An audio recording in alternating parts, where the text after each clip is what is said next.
We have existed in isolation, pure, disconnected, alone, stagnant. We are Daedalus, we are Icarus. The barriers between us have fallen, and we have become our own shadows. We can be more if we join with you.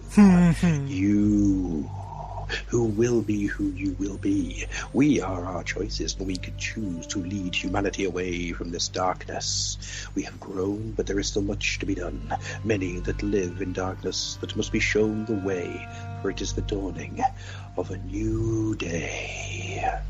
In other words, ladies and gentlemen, welcome to the Fluffenhammer. The music shall roll forthwith. Every man lives, not every man truly dies.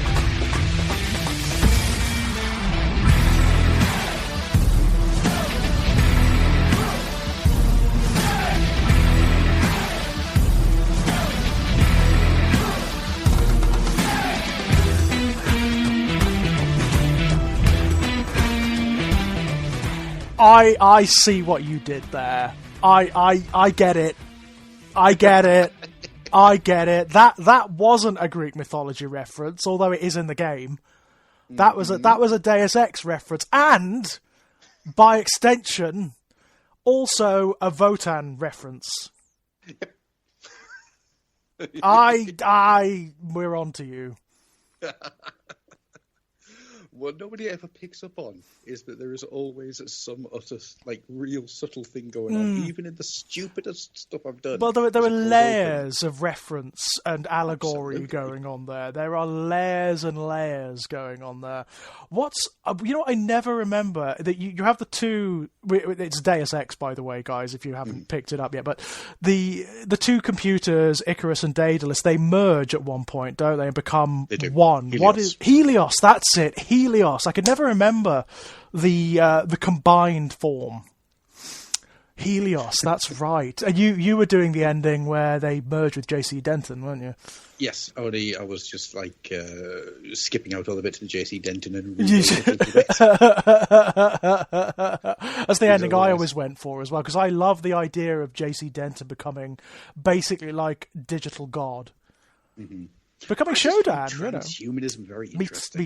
Me too. I'm a huge fan. I mean, a lot of the fiction that refers to it is it's sadly underbaked, and that's largely because of the restrictions of cultural context more than anything. I mean, one of the big ones, and it's something I discussed with a friend of mine, Laura Marrow, fantastic author, by the way. Go and look at Laura's work. She's going places. British Fantasy Award winner. She is fucking amazing.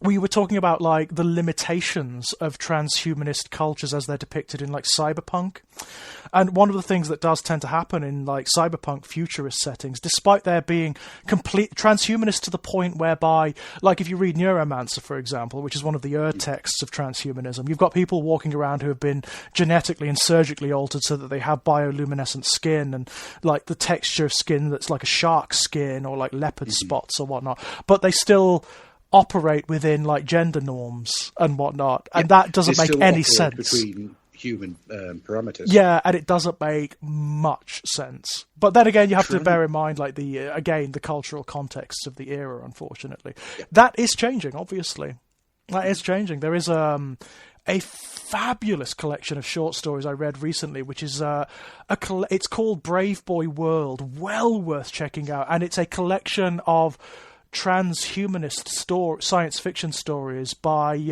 trans men authors. Okay. Absolutely incredible. Incredible. Really, really good. Well worth checking out. I was always going to say the best transhumanist story I've read personally is the one that's in Transmetropolitan. The cult that has been injecting itself with alien DNA that's just been found. Found. They've just been this is very video game, isn't it? Oh yeah, I'll inject myself with that. Why not? It's the entire reason that it exists is so the cult leader can get laid more, because he looks so different to everybody else. And as a result, he gets a lot more sex. Oh, so basically, they're boiling down what cults are all about. Absolutely, what every cult ever in the history of humanity has been about. I went through Transmetropolitan last September. I reread it, and it'd been a couple of years, and some of the stuff in there is breakingly poignant at the moment. And this is like a nearly 20-year-old comic. And just Warren Ellis, once again, just hits the nail right on the head. Well, I mean, like... I know there's problems, and he's now gone away, and all that type of thing. Yeah. He's decided to vanish, and that's fine. That's his choice. But, geez, some of the stuff that he did it's so weirdly ahead of its time. Oh, there's a lot of stuff for it. Like, if you read a lot of the old issues of 2000 AD, like that were being printed in the 1970s and 1980s, some of the ideas that those comic strips play with are unbelievable. Mm-hmm. That's why me and Andy are going to join the Cannibal House. Speaking of which, I'm Adam. That's Andy, and over there's George. Hey, hello. Oh, Jinx. Sorry, Andy. I've said your name now, so you can talk. Now, when you say Jinx, do you mean Jinx, or has one of you now got to become a scantily clad lady in League of Legends? All right, whatever. I don't know what is. I know of League of Legends. Me too, but I don't know the reference. Okay, that's fine. Jinx is a character that is basically Harley Quinn and has become the face of League of Legends. Oh, right, okay, cool. So, and she's quite fun. She has a glow-in-the-dark elephant, and that's fine by me. Okay. As you do. So, let us ask the questions. For it has been a while since we all sat around together, because life continues to be an ever-growing avalanche that pushes us all down with its rocky weight. Andy, what have you been up to since last we spoke? For last time we spoke of many things, of shoes and ships and sealing wax and cabbages and kings, and why the sea is boiling hot and where the pigs have wings. I watched a video of an Ortunga driving a golf cart with the music of Sopranos playing in the background. Of all the answers I expected, that really wasn't even on the list. Ortunga's having a good old time. He knows what's up. He's using the steering wheel, everything. He's going around the zoo. He's looking at the white tigers. Looking like a right Chad. Oh, my God. He's so fat as well. It's such a good video. I love it. It's not often I'm rendered speechless.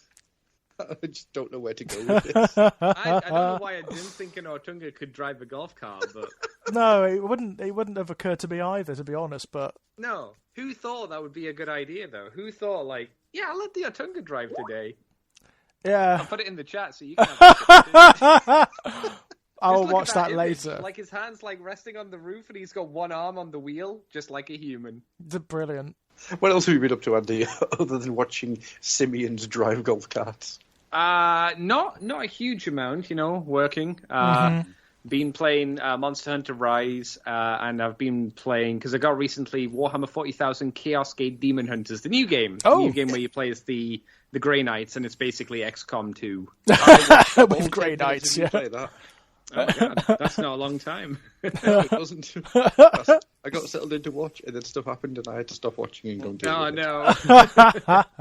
It's fun. If you like XCOM 2, you'll probably enjoy this. It's got some issues where it gets a bit samey with some of the mission types, I've been told, but I kind of expect that from an XCOM-style game anyway, so it should be fine. Mm-hmm.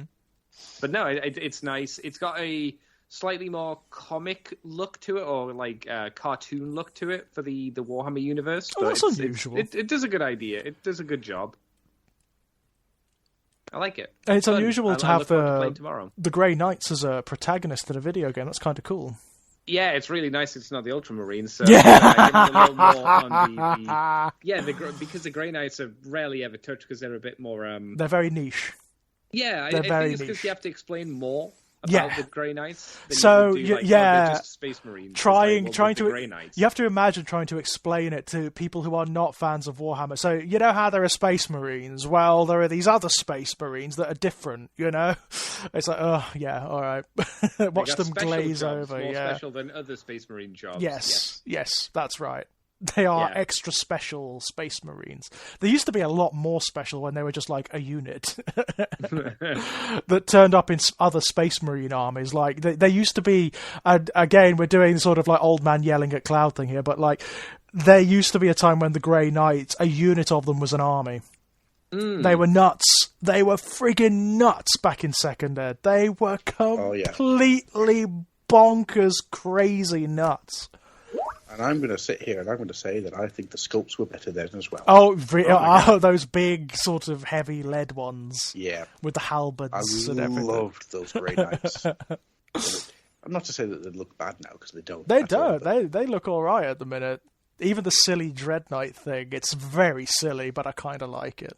No, I don't like the baby carrier. It's silly as that's hell. Just a badly designed it is silly as hell. It really is. And I won't, I will offer no defense. I like its badness. That's fair. Yeah. I just love the notion of, like, it's so silly, it's so redundant. Like, you've got a guy in his armor, in his Aegis armor, in this thing. It's like, he's a guy in Aegis armor. It's basically like adapted Terminator armor. It's not going to make any difference. just, I love it. Oh man, it's wonderful. What about yourself, George? What fun things have you been up to? Oh God, hobby, many things. But hobby-wise, reading the new Huron Blackheart novel. Been very much enjoying that. That's very good, actually. I was quite. I can't remember the author is Mike Brooks, I think, isn't it? I don't know whether I've read any of his stuff before, whether short stories or what. I couldn't recall encountering him before, but it's good. It's actually really good. It's the equivalent of sort of John French's Araman series, Josh Reynolds' Fabius Bile series, and ADB's Black Legion Abaddon books. It's basically a close focus psychological examination of Huron Blackheart, and it's very good. It's very good indeed. He's a very, very interesting character. Again, they've done that thing of trying to remove him from the influence of the Chaos Gods, or rather they make the tension between him and the Chaos Gods part of his character. So he is one of the smartest people in the 41st millennium, effectively. He sees what's going on. He sees the hypocrisies of the Imperium and the fact that it's collapsing and that it's all going to collapse in on itself eventually anyway, regardless of what all the enemies of the Imperium do. But he also sees the hypocrisies and the problems of the original traitor legions, the demon primarchs, the chaos powers, and he's trying desperately to find his own place in this universe, to defy them all and find his own place, The Chaos Powers are very interested in him, obviously, because he's basically one of the most powerful warlords in existence in the 41st millennium, barring the likes of Abaddon. So the book is essentially, it's an excuse to throw him into situations where he's going to get tempted, where one or more of the Chaos Powers are going to whisper into his mind, "Oh, wouldn't it be easier if you just had this favor, That's basically what it is, and it's him saying, "No, get lost. Leave me alone. Stop bothering me." Yeah, it's fascinating. It's really, really interesting. I like the fact that he's constantly in pain. Like he is, as a result of half of his body being blasted by a melter gun during the original siege for Badab, which he shouldn't have survived, by the way, but he did, through some sort of dark science, some sort of like hideous alchemy. He did manage to survive. Most of his body is bionics now, and the book points out that it's bad bionics as well. It's like it's imperfect. The bionics that they use to replace his body, it's ancient and archaic, meaning that it is from the dark age of technology, so that it is quite advanced. It does repair him from absolutely lethal wounds, but it's not very well syncopated to Space Marine biology. So it hurts him as much as it repairs him. So he is in constant agony and dealing with that as well as all of like the ambitions of his underlings. He is like engaged in this game of one-upmanship and politics. No, I'm taking your first answer. Yep, go for it. Freudian slip, obviously. Yep. And politics with his underlings, who are constantly vying for his position. It's good. It's really interesting. Not like a great deal happens in it. It's not a book of great scope or scale like, say, the Abaddon books or the Fabius books. It's more about the interior life of Huron Blackheart, and in that, it's very well written. I don't think there's anything wrong with that. I'd quite like the smaller scope books when they get into the nitty gritty. Yeah. I mean, it's why me and Andy have screamed about Dark Harvest for so long now. Yeah. It's not a world-shaking be-all, end-all book. It's just a very simple story where Yes. a guy gets menaced in the woods. Yeah, this is like the he same. was This is in pretty much the Aberdeen. same. I mean, what you get to see of Huron in this book is that he's a master of psychology. I mean, he is an absolute master of psychology. He just knows what buttons to push. In almost everyone he encounters, he just knows what to say to either provoke a reaction or to get them on side. Yeah. One of the first sequences in the book is that he and his Red Corsairs are attacking an Imperial space station, and there's a tech priest. There's like a sort of very low-ranking tech priest holding them off with a group of Castellan robots that she's synced to. And he basically calls to her from outside the corridor and says, Magos, basically, either we're eventually going to overrun you, or I'm just going to retreat and bomb the shit out of this place with my space fleet. So you haven't really got a choice. Logically, he's appealing to her. She's a tech priest, so she's all about the logic. Logically, you have no chance here. However, if you want to step outside with your robots, and if you want to come with us back to the Maelstrom, I see no problem with that. Your choice, your call. And that's what happens. And a lot of the story is actually from her perspective as she's sort of integrating herself into this new culture and watching Huron operate. It's really interesting. It's quite cool. That's cool. Yeah, he's an interesting character, is Huron. He's It's on my list to read, actually, because I'm really wanting to get to it. Yeah, it's all right. It's good. I mean, it's not of the scale, I would say, or of the sheer technical bravura of the ADB Black Legion books, but then what is, or of the Araman books, or of the Fabius Bile books. But it is still very fitting. It works very, very well. I like it, and I am very much interested to see where it's going to go, where subsequent books are going to go, because it kind of feels like the first chapter of a series, Yeah. I hope it continues. That would be yeah, me too. I hope it's popular enough. I mean, people seem to have taken to it. It's certainly doing well out there in the forums and whatnot. People are reading it and liking it. So, I got my Chaos Knights box set, my limited Chaos Knights box set, which is bloody lovely, I've got to say. I mean, these guys are very exciting. These guys are very exciting indeed. It had the limited edition codex in it, which is a stunner. It's another stunner from Ninth Ed. They've done it again. They've really hit home with this. I mean, part of the problem both the Imperial Knights and the Chaos Knights have had is new army syndrome. They didn't really know what to do with them or where to put them when they came out originally in 8th Ed, I think. And that went double for the Chaos Knights. I mean, do you remember back in 8th Ed, the Chaos Knights only had one distinct kit? Yes. And that was it, the Desecrator, that was it. Yes. Everything else was either a conversion or an upgrade kit for an Imperial kit. Well, what they've because they've basically released them simultaneously. You can get the Imperial Knight book now, I think, and the Chaos Knight book, it was released with this box set and is coming out next month, isn't it? It actually hits general release. Yes. And they've obviously designed them both together. It's very clear they've designed them both together. So the way the Imperial Knights work is they've gone really hard for this sort of Arthurian knight thing, where they've got all of these chivalrous orders and things. They basically buff their allies. That's the way they work. The Chaos Knights debuff their enemies. So they cast this wave of supernatural dread before them wherever they go. So there is this wonderful overarching army rule called the Harbinger Table.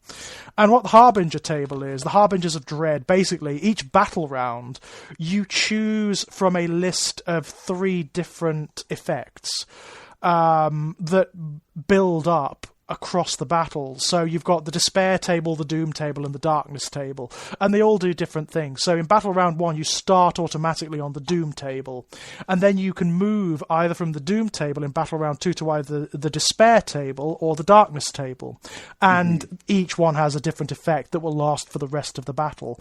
And then in Battle Round 3, you can swing from the despair table back to doom, or you can stay on the despair table or stay on the darkness table. So it's got this weird sort of like pendulum effect.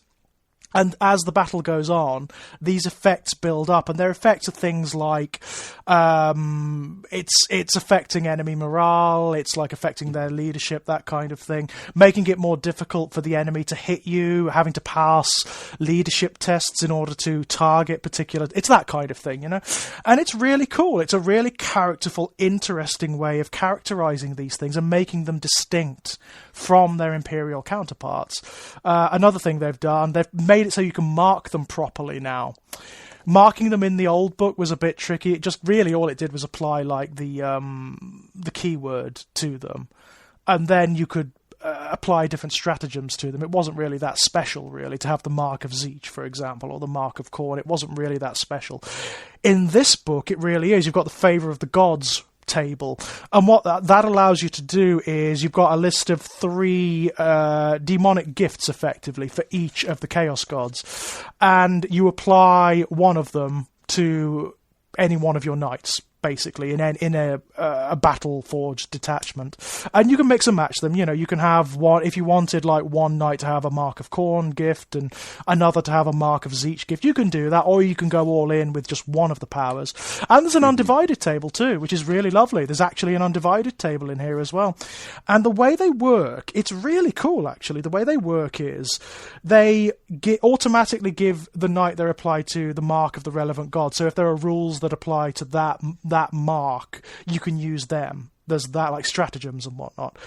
But they also confer an automatic ability and also a favoured ability. And the favoured ability is an extra ability that starts to work as soon as the knight in question has killed a certain tally of enemies. So like sacrifices. All right. That's cool, isn't it? It's like can't kill count. Very much. Very, very much that. And it's different for each sort of class of knight. So the bigger ones, which would benefit more from the favoured ability, you have to kill more, obviously. You have to kill more enemies. It's quite cool. And each one of them is interesting. Each one of the upgrades is really, really cool. One of them, Blessing of the Dark Master, makes your knight a servant of Baelacor. Yeah. Which is rather cool. There is actually a whole new house in here. You know how they have dread households, so there are the knightly households that become dread households when they fall to chaos. There is a new one in here, on top of the more classic ones like House Commentus and House Chimere and House Vextrix and whatever. There's one called House Corvax, and House Corvax is one dedicated. It's Baelacor's personal knightly household. He actually has an entire knightly household dedicated to him, which is really cool, right? Mm-hmm. And makes for some potentially very interesting sort of soup chaos armies where you have knightly households mixed with Chaos Space Marines mixed with demons and Baelacor. Very, very nice. Very, very nice indeed. The background... So do the knights themselves have any kind of like major difference being a follower of Baelacor or being part of Baelacor's personal retinue? One of the things that is, they have their own special rules, they have their own background, their special rules, hang on, let me turn to the House Corvax, here we are. Yeah, they have their own household bond, which is forged in terror. It's basically like a leadership thing, you know, it affects morale. Okay. They've got their own warlord trait, they've got their own relic, and also their own custom stratagem as well. So, yeah, they play differently, which is really cool, right? They also, I mean, one of the wonderful things about them is they don't even voluntarily serve Baelacor. He used his power during the Cicatrix Maledictum to draw their world into the Cicatrix, and it corrupted them like that. So they're slaves, effectively. What a dick. Yeah, That's a wonderful dick. Yeah. It's Baelacor. It's Baelacor, isn't it? You know, it's what he's like. It's what he's like. That's so Baelacor. Yeah, I mean, on top of that, I mean, they've also got the thing from 8th Ed as well, where there are 2 different types of Chaos Knights. So there's the Iconoclasts and the the Infernal household. So the Iconoclasts are the ones, they're effectively the equivalents of the undivided Chaos Space Marine legions. So they're the ones that aren't necessarily devout to the Chaos gods, not necessarily. They're driven more by their own ideologies and their own politics and whatnot. They might revere the Chaos powers, but not in the same way that the Infernals do. And the Infernals are the cult ones. They're the ones that are riven with demons. Their entire systems are like infested with demons, and they are dedicated to the Dark Mechanicum and whatnot, and you can actually apply different rules based on that. Yeah, and also, of course, we've got the new Chaos Knight itself, the new type of Chaos Knight, the Abominant, which is awesome. The Abominant is absolutely beautiful. It's a psychic knight. It's a psychic demon knight. So it's a psyker. It actually can cast psychic powers, and there's an entire knight psychic discipline for it. Chaos Knight psychic discipline, the Warp Storm discipline. You can also... There's a Zeech artifact, a Zeech blessing, that can turn any knight into a psyker. The Pyrothrone. If you apply it to him, it makes him an even better psyker. It's just really cool. All of that is fantastic. They've tried really hard to distinguish them from their Imperial counterparts. So the Chaos Knights have access to more ancient and unstable weaponry than their Imperial equivalents. The Knight Abominant has a thing called a Volkite Combustor, which is it's a strength 10, damage 3, heavy 6, 30-inch range weapon. And each time you roll a 6 on the to wound table, it also does automatically 3 mortal wounds as well, on top of all the other damage. So it's a nasty piece of work, that is. It's a very nasty piece of work. And it's called the Volkite Combustor. The Volkite Combustor, yeah. No, it's a really good book. It's one of the things they really struggled with in 8th Ed was that they didn't really work as an army in and of themselves. They were a bit like the demons, you know. They were designed to be allies for everything else. You included them in Chaos Space Marine armies, basically. That's the way it worked. Now they work as an army in and of themselves. They're much more coherent. They're much more characterful. They're much more interesting than they were. Lots of like really sumptuous background in this book about their relationship to the Dark Mechanicum. And interestingly, the Dark Mechanicum come up a hell of a lot in this book. Like, a lot. There's lots of artwork of the Dark Mechanicum. I get the impression they're building towards, at some point, a Dark Mechanicum release. Well, you've been theorizing that for a while. I know, and it's inevitable. I think it's inevitable. And given in the what same way that we've theorized. Fulgrim's return. Yes, Angron's going to be around. Yeah, so, you know. Squat's coming back. Yeah.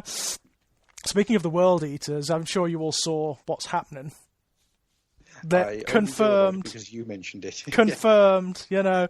World Eaters confirmed. They are coming. Which is grand, right? I mean, it's really cool. Can't wait to see them. Can't wait to see what they do with them. Especially, I mean, did you guys see the new Chaos Space Marine kits? I did. Yes. Holy hell. That was real nice. Jesus God, those Possessed have always been shit. The models have always been absolute garbage. For some reason, they have never, ever, ever been able to do justice to the Chaos Space Marine Possessed, ever. Mm-hmm. Until they did that box set a few years ago that had the 2 greater Possessed in them. Yes. Those were beautiful. And I mean, absolutely stunning. These new ones look like them. They're of the same quality, you know? And what it looks like, from what I've understood, what they're doing, they're just getting rid of the distinction between Greater Possessed and Possessed. There's just these guys now. And they have the stat line of the Greater Possessed, as they always should have, you know? Possessed Chaos Space Marines. What's happening with the Greater Possessed? Because they're on bigger bases and stuff. Well, all Possessed are going to be on those big bases now. All right, but I thought the other Possessed are like the same size as normal Chaos Space Marines. I've no idea, but from what I understand, all Possessed are now collapsed into one stat line now, which is the greater possessed, effectively. I wonder what's going to happen with base sizes then. I'd It would be weird if assume... you either get rid of those big models because they're quite well done, or you have Chaos Space Marine possessed who are on massive bases. Have you seen the photographs that were put up on the Warhammer community website are quite deceptive. Those possessed Chaos Space Marines look quite small. They look like normal Chaos Space Marines. Try and find one of the photographs where they're against another miniature. They're big. Yeah. They're big. The big all battle ones, yeah, they're probably all on the same size base. They're big. A lot bigger than they're a lot bigger than they the other look, ones. right? They're a Yeah. lot bigger than they look. The cultists. Decent cultists at last. And the guys that look like ring wraiths. Love them. Oh my god, right. Cultists. The freaking thing, the kill team that's coming out, they look absolutely stunning. That big guy. That's Yeah. Out.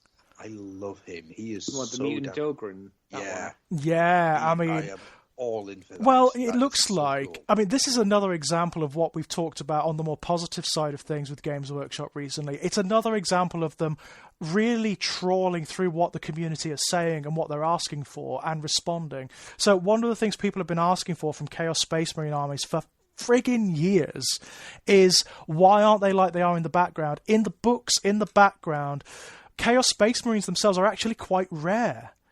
They're quite small armies, you know. They tend to drive massed, like, hordes of cultists and mutants before them to soften the enemy up, and then the Chaos Space Marines come in and do like the elite stuff, basically. And it looks like that's what they're going for heavy with the next Chaos Space Marine Codex. I mean, we've got not only cultists, there are cultist mutants now, which are sort of warped and transformed. There are cultist possessed.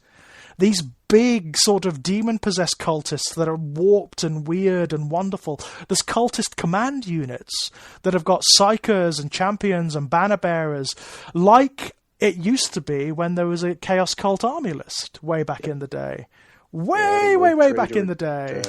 Second Ed army book, yeah. From what I If understand. we're going off like lore stuff, aren't like Space Marines meant to be quite rare as well? Not as rare as Chaos Space Marines. There was a Not bit as of rare, okay. there was a bit it was back in the third Ed Chaos Space Marine Codex that says for every Chaos Space Marine there's at least 10 Imperial Marines. Okay. If not more, because they are phenomenally rare. You know, even those legions that are massive, I mean, like the massive ones, they're still a drop in the ocean compared to like the mass of the Imperial Marines. Like the Black Legion is huge. It's absolutely friggin' enormous, and in and of itself, bigger than a Space Marine chapter, definitely.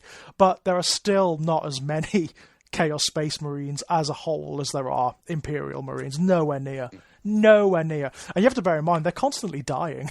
They die a lot, the Chaos Space Marines, even when they're like the Imperial Space Marines at least have some time where they're engaged in rest and prayer and whatnot. Chaos Space Marines don't. They're fighting all the time, and being murdered by their allies, or possessed by demons, or eaten by mutants, or killed by crazy hell brutes, or whatever else happens to them, you know? So what you're saying is that Chaos Space Marines are actually just Garfield saying, I hate Mondays. Oh, God. I mean, they've even improved baseline Chaos Space Marines. They've got 3 attacks now, as well as their 2 wounds. Yay! That's nice. Yeah, they listened to that one. They listened to that, yeah, which, again, makes sense, because they're aggressive. It's what they do, you know? It's what they do. Friggin' Demon Prince, though. So, I've got a weird thing for you. Yeah. Okay. Now, something that keeps coming our way is people saying you've got a real knack for speculation. Yeah. Right? True. This is actually a thing that keeps happening on the YouTube comments Uh-huh. and in various places. Just people just mentioning as a team, our knack for speculation, Ha! which is, I think, quite a worthy thing to point out. So, with the fact that you're getting Chaos Cultists, I don't think it's a far stretch to say Space Beastmen at some point. No, I mean, it's funny you should mention that. I just bought the new White Dwarf today, and it's not an official thing. It's someone who's converted, like, AOS Beastmen into an Imperial Preacher's mutant retinue. Ooh, Beast I like that. retinue. So they've got, like, an Imperial Preacher at the head of them. and he's sort of goading them on as cannon fodder. Which is cool, right? That's very, very cool. I like that. I like the sound of that. But then, if we're going to get that, then shall we say that it's not a far stretch to say then space frogs? Slaan. Oh, God. Yeah. Jesus, God. You know what? All bets are off. After the squats, I would say nothing is off the table. I mean, we should do a show of hands in this purely audio form. Where, who says that we should see some Slaan ronded around the battlefields of the 40k universe? You know what? With a pair of bolters and long legs. I mean, obviously they'll do the Leagues of Votan thing with them when they bring them back, but I would not be surprised at some point down the line to see the Slaan come back. I was, all jokes aside, I was thinking about this the other day. You know that the old world's returning. Mm-hmm. How freaking hilarious would it be if they did Resin Slaan? Ha! Old World. Jeez. 3rd edition. God. Warhammer Fantasy Battle. Frogs with broadswords and chainsaws. Bloody hell. Wow. That would be very interesting. Would they still be fighting on palanquins? Oh, no, because back then they weren't. They were literally... No, I want them fat. If they're not fat... They were literally frogs standing straight up with ridiculously unsettling legs, armed with swords and also possibly a laser blaster. Oh, yeah, it was Mr. Toad. It was literally like... We knows what happened to them then. The Bretonnians killed them and ate their legs, yes. Oh, my God. Oh, man. Yeah, no, I'm still under the impression that they shouldn't do that, just on the basis that they have to update too many armies at the moment to be focusing on making new armies. Yeah. I don't want new armies. I want the current ones to be updated, so those players have the opportunity to have nice new models, like not in the majority, but like a portion of the current player base. All the armies need to be fully updated to be in line with everything else before we go on and start making new stuff. I don't think it's a wise idea to do that. Agree. There are two really stark examples at the moment. The Astra Militaria, obviously, and the Chaos Demons. They really need doing. I could see why they've left them to last, though. I can see why they've left them to last. The Astra Militaria need enormous amounts of work to bring them up, and I mean just ginormous amounts of work to bring them up to date. It needs a full refresh. The entire thing needs to be redone. The Imperial Guard, for the most part, the Imperial Guard, I refuse to say that other name. The Imperial Guard box sets are... Some of them, 20 years old. Some of them are ancient, And they're all big kits as well that they need. Like, most of the Imperial Guard's forces, like vehicles, so tanks, they're all big kits. And you need lots of them as well, because you take units of tanks in the Imperial Guard, sometimes phalanxes of tanks, Oh, yeah. But rules-wise as well, they haven't had a good rule set for so many editions. Many editions. They really struggle finding a place for them.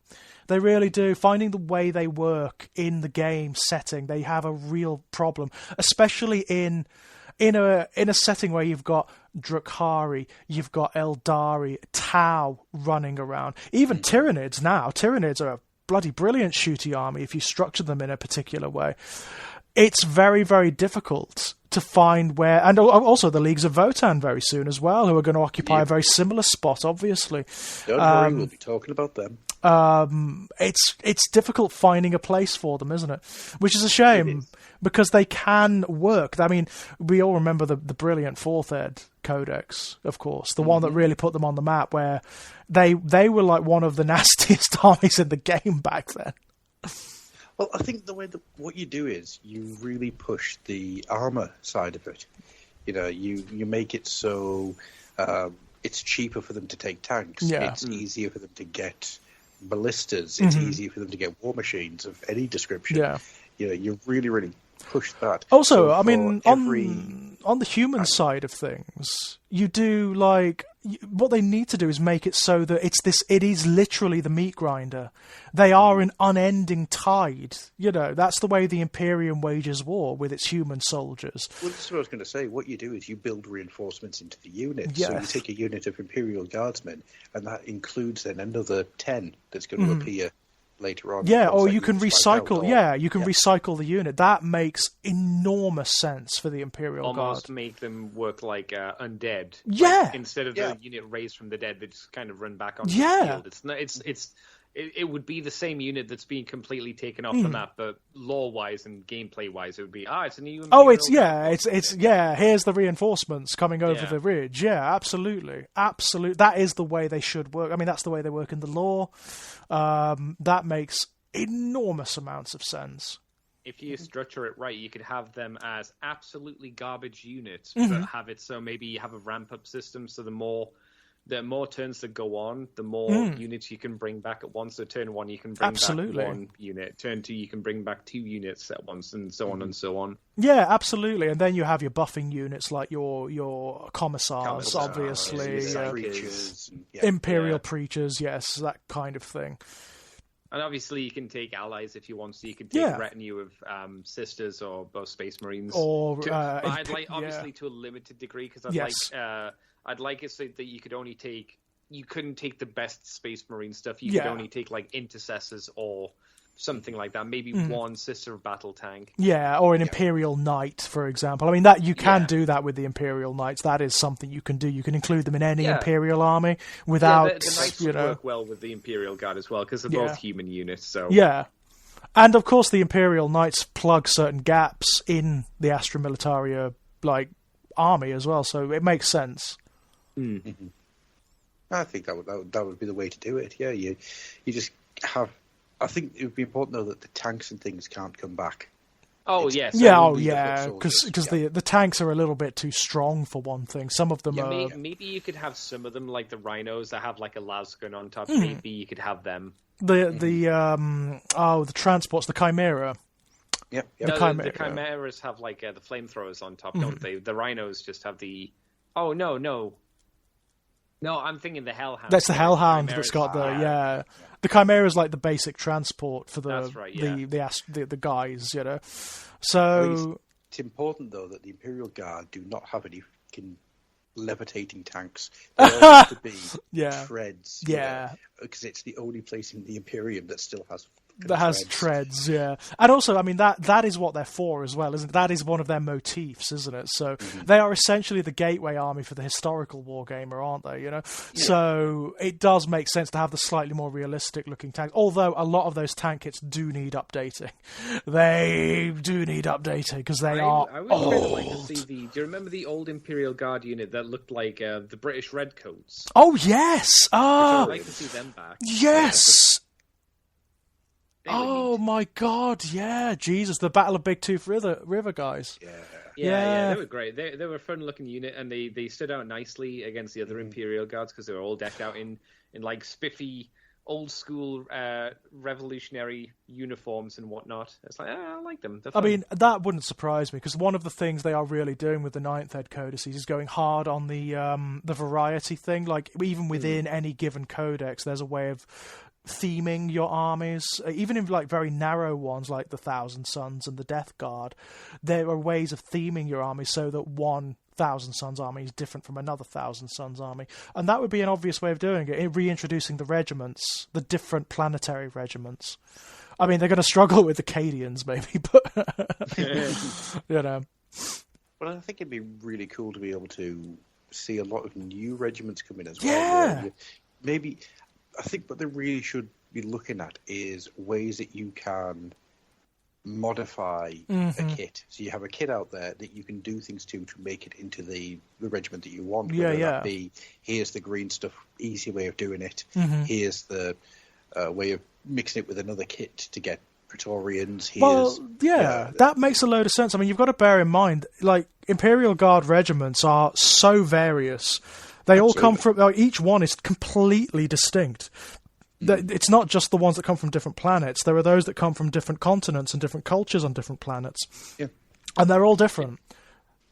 It'd be interesting to see them do that, but we haven't seen them kind of go down that design aspect for a while because obviously they're making the single pose figures and they're usually very sculpted in a very specific way. And you can obviously edit them and change them however you want, but it's a lot harder than say the older kits where they're all just piecemealed and you could do it was easier to do things to them.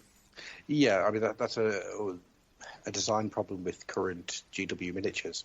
Whilst the miniatures themselves are absolutely astounding what they're able to achieve, the way that they are now put together means you can't do the back and forth easily. You can't customize them as easily. Legs. No, that's absolutely true. It is true. I mean, like the new Chaos Space Marine kit is amazing. It is the best Chaos Space Marine kit we've probably ever had, to be perfectly honest. But it is more difficult to customize because of the way the miniatures fit together. Also, it's just one of those things, isn't it? It's with the way that technology's moved on and you can do more, it's kind of also lessened it a little bit because you can't do the... I mean, you look back at, like, 2000, the Mordheim era. Yeah, of course. You could take a Skaven body, put a goblin head on it, put some human arms and orc legs, and there you go, ta-da. Oh, go down like the old Lost and the Damned army book route, yeah? It was really where they literally did that. They actually, for that army, they actually sold box sets that literally had random sprues in them from different forces, and you just stuck them together as mutants. Yeah, good times. Yeah, good that times. was cool. Some really weird and wacky armies came out of that era, I can tell you.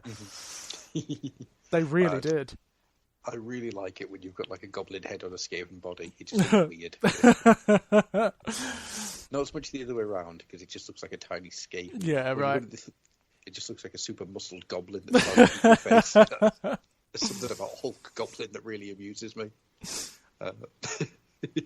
But yeah, I mean, like those guys are going to struggle. They're going to be a difficult one to do. I mean, I've got every faith because almost all of the Ninth Ed codices have been really good. You know, it is definitely the most coherent and strongest version of the game thus far.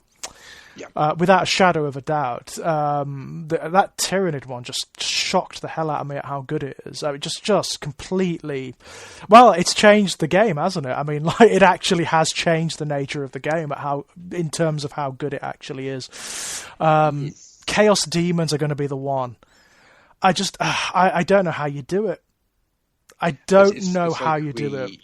We said a couple of episodes ago, what you do is the Chaos Demons bring part of the warp with them. Yeah. It has effects on scenery, it has effects on morale, it has effects on reality. You know, you warp it around you as you enter the battlefield. Yeah. And I think in a lot of ways, Chaos Demons wouldn't just be lining up ready to go. They need to be dropping into summoned, here and there and everywhere. Yeah. Like they used to many editions ago. They actually used to do that. Yeah. It was really bizarre actually when they first separated Chaos Demons from Chaos Space Marines in that awful 4th Ed era, which everyone hated. The way it worked was really strange. You took roughly half of your force and you put it into reserves.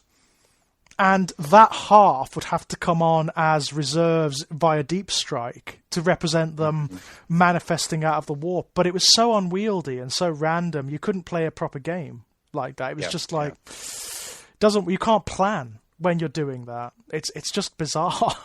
It just didn't fit. No, didn't work. Did not work. So what they're probably going to have to do is maybe introduce some very distinct custom deployment rules for the Chaos Demons to make them work.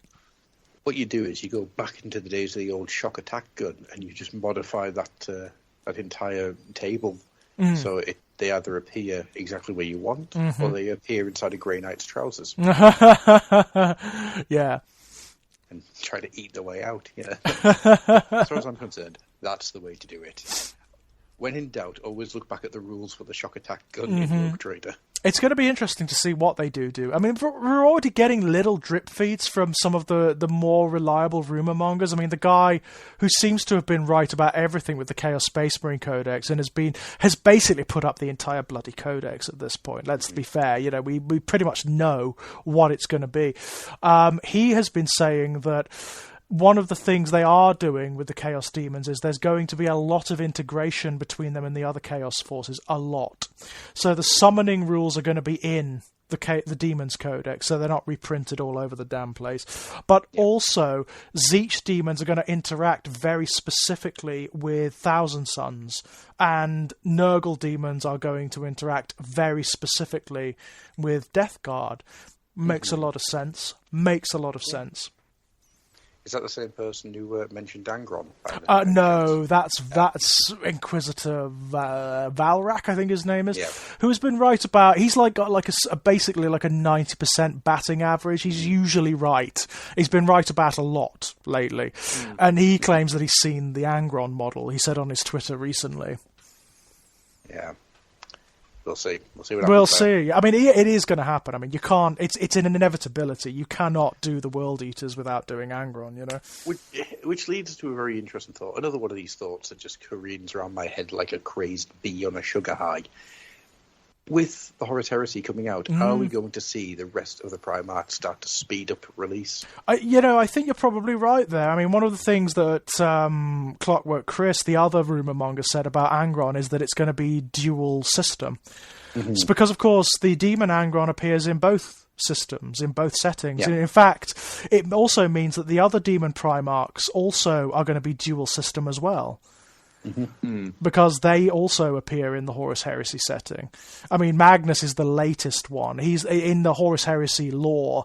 He's the one who becomes the full-fledged Demon Primarch the last, because he sort of resists it for the longest time until he's really got no choice but to accept it. The first one is Fulgrim. Fulgrim is the first to flower into full demonhood. Yeah, it's not like Fulgrim's sitting waiting in the wings at all, like, is it? You know, just mentioning that. Well, I mean, did you watch the Warhammer Fest online thing where they talked about the World Eaters? The presenters did say that the Emperor's children will be coming eventually. It's just they just don't know when. Sure. You know, I mean, it's an inevitability, isn't it, at this point? But it's just fascinating. I mean, the World Eaters again are another tricky one. They're another tricky one. They're an assault-based army that don't really rely on massed firepower or on heavy firepower in an edition that really, really favours that kind of army.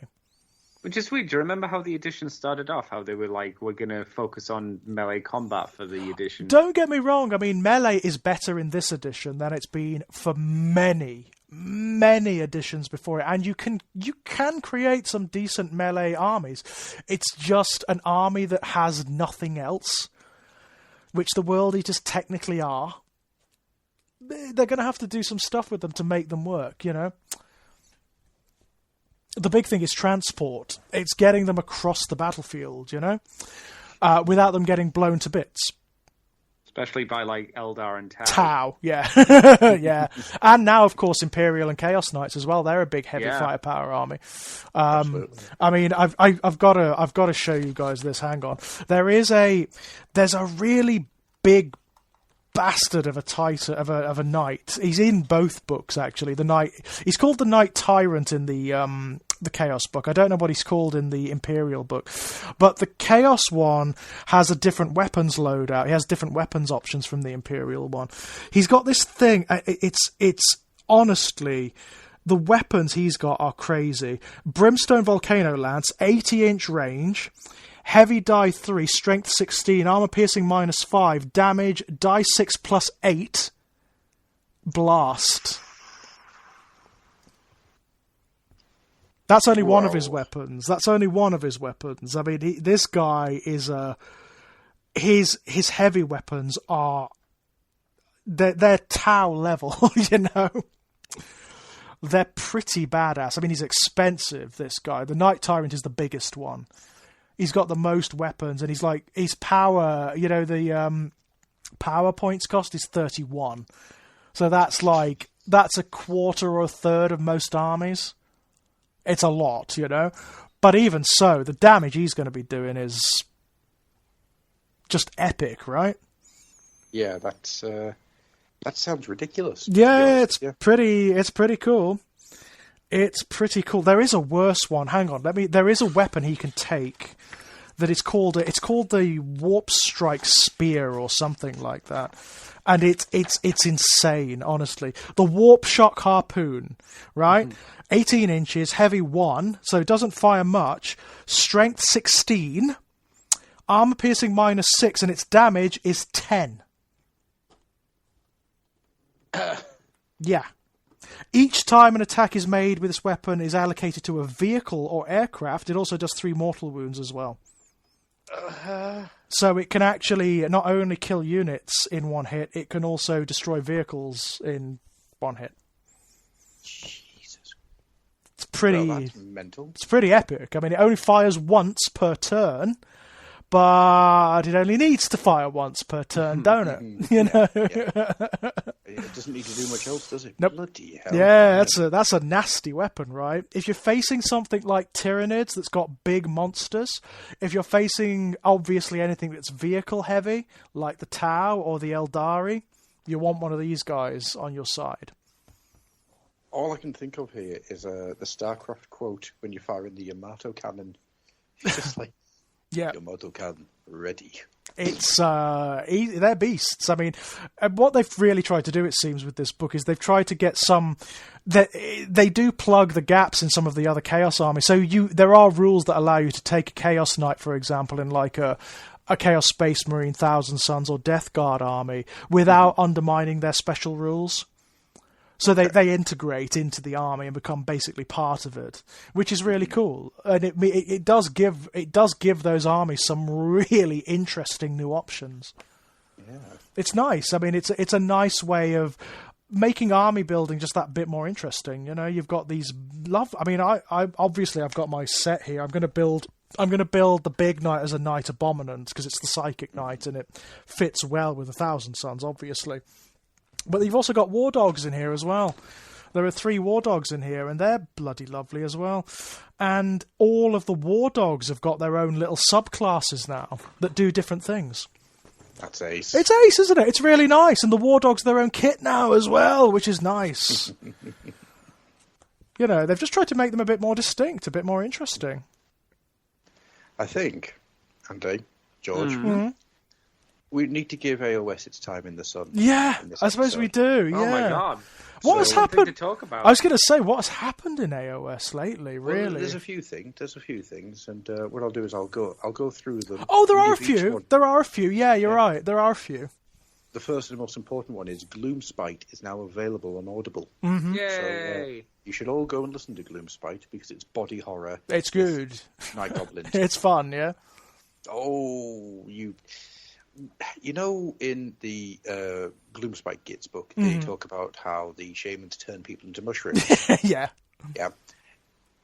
That's a lot worse than you may ever think it is. Yeah.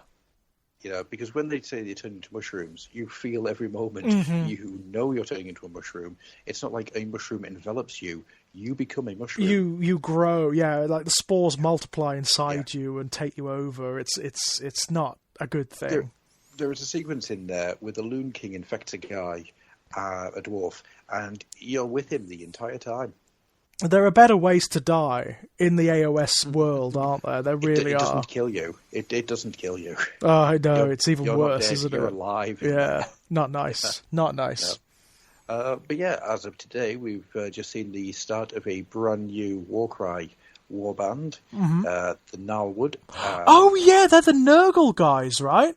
Yeah, and he's got panpipes covering his junk. I just want to point this out multiple times. That one, he's got panpipes covering his junk, which cannot be comfortable in any way, shape, or form. And two, if you look at him, he has the same outline as the crows from Mad Max Fury Road. I love these new chaos cults. I really do. The way they're introducing like different cultures into the mortal worshippers of chaos. So they're not just like a mass of chaos cultists or whatever. They're cultures. They're actually distinct tribes and peoples that don't necessarily even know they're worshipping chaos or whatever. They just operate in particular ways. I think that's so cool. Yeah, this guy is the carrion catcher from the Rotmire Creed, and apparently they are in a bit of a battle with the Horns of Hashut. So I understand. Which I can't remember if we talked about the Horns of Hashut at all. We may have done. We may have done. I can't remember. But I mean, obviously, I mean that's very exciting. The fact that Hashut is even a thing still. I think we talked about it over like Facebook DMs. I think we may have. We kept laughing at you because they weren't actually dwarves. No, they were men. And also, it's not Hashut; it's Baelacor. Well, is it? I don't know. Seems to be. From what we've been told, Hashut is one of the aspects that Baelacor has taken unto himself in the mortal realms. I don't mind because I do like Baelacor. Yeah, but it's not what you want. I want a big fiery beady bastard who's going around building basically Wolverhampton wherever he goes. Maybe that's what you do with the Fire Slayers. You just say that that he turned into that guy, their fire lizard thing. Mm-hmm, mm-hmm. As long as I can put a beard on it, I'm happy. But that's the other. It might be something you can do to evolve the Fire Slayers to become anything more interesting than they are. I wouldn't be surprised to see like the Chaos Dwarfs turning up. I wouldn't be surprised to see them turning up eventually.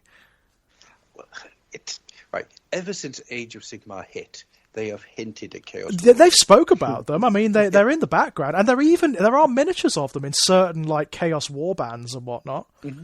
I know, and it drives me insane that they just keep doing this. They keep making references, but they never release an army. An army of them, yeah. It's like someone is too scared. I honestly thought the Horns of Hashut were going to be it. We were going to get a kill team, a war cry of Chaos Dwarfs, and I would have been happy. I would have been so over the moon, and it ends up just being stinky, horrible people with horns. Going, look at us, we're human. Fuck off. Are you tiny and hairy? No. Get out of my house. And I'm getting real annoyed now. I'm getting upset. This is making me more upset, by the way, than any fucking Pantaloon ever has. Which, by the way, in good news, they're going to redo the entirety of Cities of Sigmar. Yeah. It's getting a complete refresh. Yeah. So no more fucking Pantaloons. So well done, all of you fluffers, for all standing with me and pushing down the Pantaloons. It's no more of that. It's a real shame that people have such horrible biases in this day and age, and they're led by a horrible cultist leader like yourself. Yeah. I just wish I had cult money, you know. I didn't say you were a successful cult. I was going to say. But I mean, like the slaves to darkness are coming, aren't they? That's one of the books that's imminent by all accounts. Wasn't that one pushed to like December? Is it December? Yeah. Oh, is it that far away? Yeah, Bloody hell! I think that one's the far away. Yeah. God, I mean, because they've revealed quite a bit about it, haven't they? Now, I mean, like they've got the Demon Prince model, obviously, which doubles up as a 40k model. It's bloody lovely. The 40k one is gorgeous. Anyway, that is just like I just can't get away with demons in Chaos. In Space Marine. Oh, in armor. I think they always look silly when you put a demon in Space Marine armor. I like the Demon Princes. I do like the Demon Princes. The one that always I've loved the best is the 1DS one from 3.5. That was amazing. I just can't get away with it. I think it just looks a bit silly. The metal like one. Your dad trying to wear like your as a kid your costume from like Halloween. I've got to make one with the Chicken Little head because it looks brilliant. I do like the heads, apart from the one with the very white face in the promotional images. Yeah. The one with the white face and the weird gums, that one looks a bit silly. Again, oh, like that's the wrong pair of false teeth. Isn't that the AOS one? Yeah. I'm not as sold on the AOS version. I'm not that bothered about it, but I love the 40k one. I think the 40k one looks spectacular. I wish they'd kind of just gone down the route of the old epic Demon Princes. Like the old Demon Princes, because those things just look great. They were so. Is that the one where it was cartoony. Like Magnus the Red? That one where it was just a blue guy with a beard. Yeah. Is it those ones you mean, or something else? Okay. Yeah, pretty much those. I mean, the actual Demon Prince was just a red guy with horns. Oh no, that's Angron. That's Angron. No, there was another one. It looked very much like Tim Curry in Legend. Oh, that's not from Epic. That isn't from Epic. No, that was from Warhammer. That particular miniature was the Warhammer Demon Prince, yeah. From it was from that. Yeah, I know. They kind of were back then. They weren't that big. He was from the the book that I bought from you, the Realms of Chaos book. Yeah, that's when that kit was released in lead. And it was actually customizable as well. You could actually make 2 different types of demon prints from it. One of them had like a big crab claw and like a screamy Slaanesh face. Well, now I don't know what the title of this episode's going to be. Screamy Slaanesh face. But yeah, it was the first time they ever released a dedicated Demon Prince miniature. It was the first time ever. Up until that point, you had to convert them. It was an epic one. Oh, well. No, there was never a generic epic Demon Prince. You could get the Demon Primarchs, and there were like the greater demons, but there was never a generic Demon Prince in epic. In fact, I don't think you could even like take a generic Demon Prince in epic. I don't know. I think my brain's probably made. No, it was the way there were weird chaos forces in epic. They were really friggin' strange. You took detachments formed around either a greater demon or a demon primarch. And while that greater demon or demon primarch was on the battlefield, your units were basically insane. They were fearless. They would never retreat. That was a big deal in epic. But if you killed that greater demon or the demon primarch, your forces would fall apart. Right. So the one I'm thinking of is in fact, it's Angron. It's Angron, isn't it? The big red demon. Yeah. Yeah, I always thought that was just a demon. No, it's Angron. He just looks like a demon, like the kind of generic demon you would see in a comic book or something. Like know, that's what he looks like. He's all naked like Tim. Yeah. It's not how we see Angron these days. That's for damn sure. No.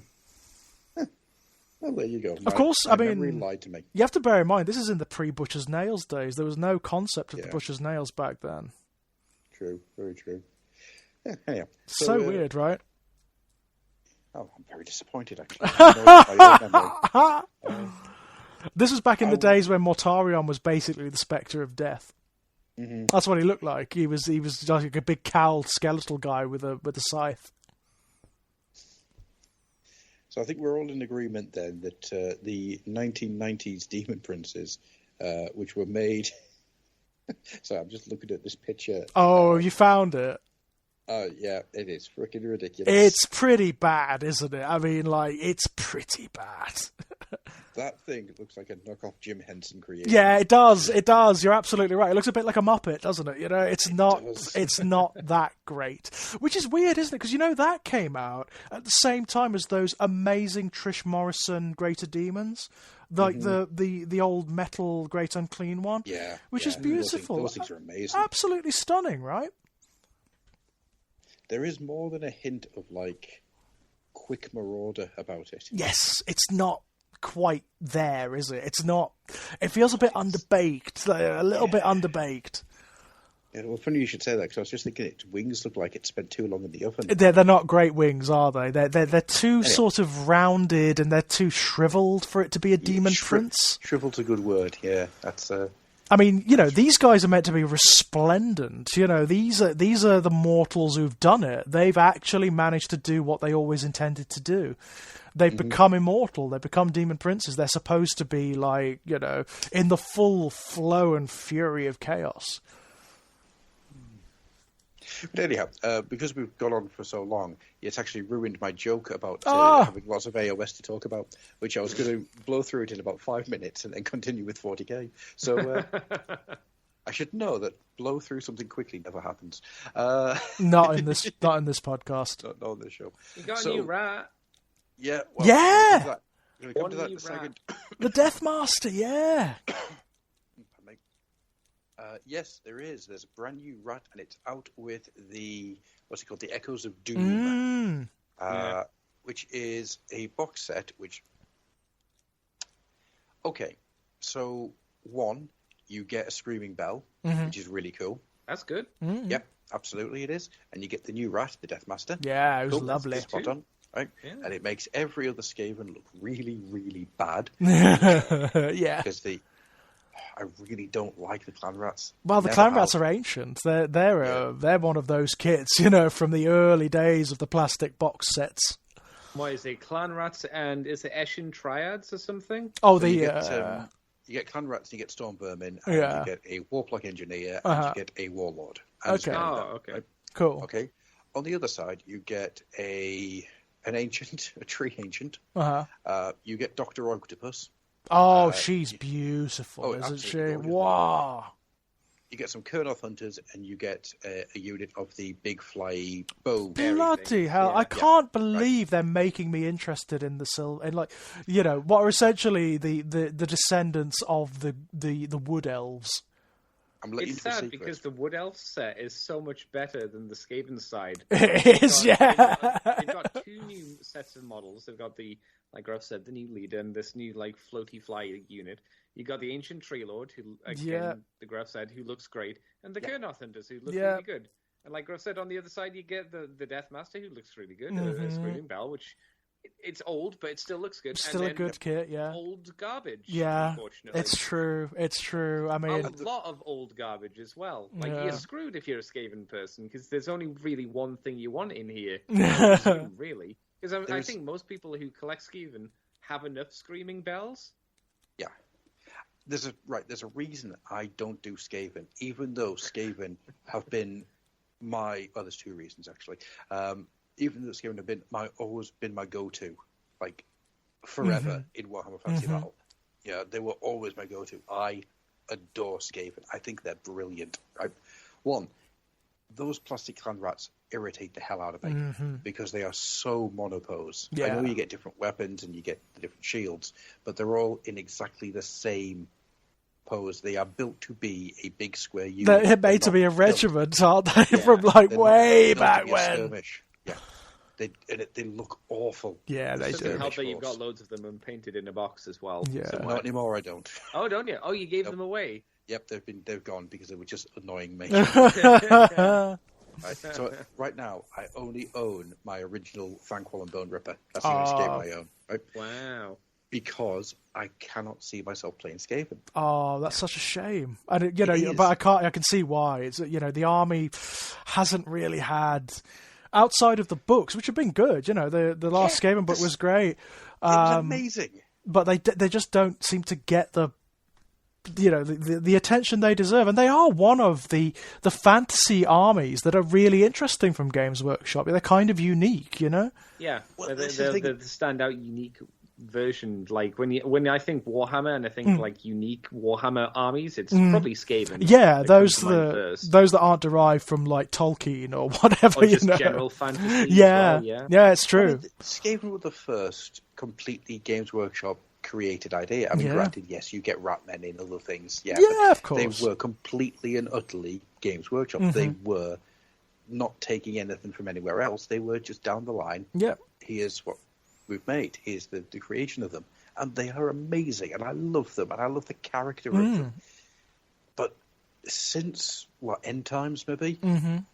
The Skaven have never reflected what they are on the battlefield. In terms of the miniatures, no. And it's a shame because they've even gone to the point of reinventing them in the background for AOS, making them a little bit more Absolute chaos power of entropy. Yeah, and that's great. That's really wonderful. But they need the Eldari effect, don't they?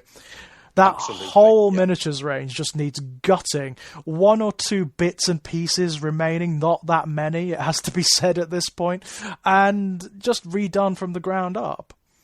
I guess this is the problem because this is a systemic issue with AOS that we've talked about again many times, and it's just AOS has been put on a back burner, and GW clearly don't give a shit about it at the moment because they're launching Horus Heresy. And they just want to push forward 40k, and AOS can suck a cock, basically. They just don't want to touch it. And AOS needs a lot of doing still. We still don't have the Dark Elf stuff at all yet. No. We still don't have anything to do with the free cities. I mean, that is coming. I mean, they say that, but it's like, well, when? It's like, okay. Yeah. Are they going to do any new models for them? Probably not. No, from I what I doubt understand, it's the free cities, the cities of Sigmar. It's a complete refresh. Are they doing new minis though for it? Or not? It is completely from the. So everything that's in the free cities now, that's going to be going over to Old World. Right? Oh, I see. Right. Okay. So that's going to just be the Empire stuff in Old World. Right. Where cities is going to get a complete miniatures refresh, Interesting. top to bottom. I think it's fair to think then at this point, if you like AOS, don't expect anything this year. I think. Yeah, because that's going to be the big thing. That's going to be everything for that. But I mean, I'm happy for that because I really like the Sigmar ideas.